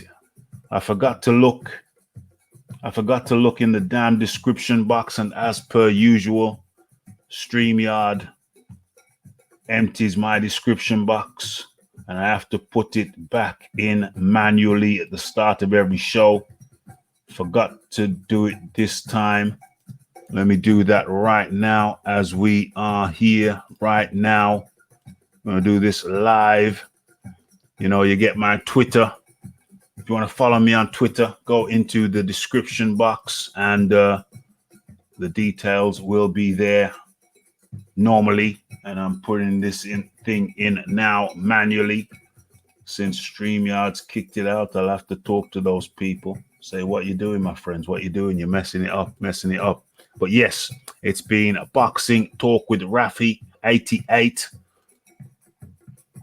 And talked about a variety of subjects, including, where is it? Still can't see it. Gotta reload that. And I'm putting this in. Reload. There it is. Boxing talk with Raphie, 88, where we talked about situations concerning the likes of, where are we? Joshua Wilder, Klitschko Wilder. Did he get knocked out? Parker versus Usyk, and the chances of that happening. And Rosario versus Julian Williams, J-Rock Williams 2. Where's that going to take place? And lots of stuff and the minutia in between. So don't forget to smash that like button. Don't forget to subscribe. Don't forget to follow me on Twitter. Don't forget to share the videos with people you think may enjoy them or may not. If they get irate, that's not necessarily a bad thing. It's all good in the hood. And yeah, don't forget the PayPal button. If you want to drop a little something in the kitty, that's all good in the hood. And so it's been boxing talk with Raphie. It's about the like, it's about the subscribe, it's about the comments, it's the shares, and it's thank you to the Philip Carl Roberts, the Cal L, the Will, the Lisa Bayliss, the Big Boys of Boxing, the Phil Walker, the Marla. Where are we? We're scrolling up. The BH, the Nissan Boxing. Damn. Scott was in the building. Scott got the donation. Much appreciated. Much appreciated as per usual. So that's the Scott 70. And many, many more. Can't forget about the Georgie Porgy. Cannot forget about, who else we got? Fred Edwards, the Pablo Diablo, and the list goes on. Oh yeah, how could I forget Boardroom Bully with his contribution, always controversial cat, but he's always here. So enjoying the show with you and I. So It's been Boxing Talk with Raphie 88. Much appreciation goes out to everybody. Tell a friend to tell a friend to tell a friend. And Mondays, Wednesdays, 10 p.m. UK time. Sometimes I throw in a bonus show on a Friday. But for now, all that's left for me to say is thank you and blessed.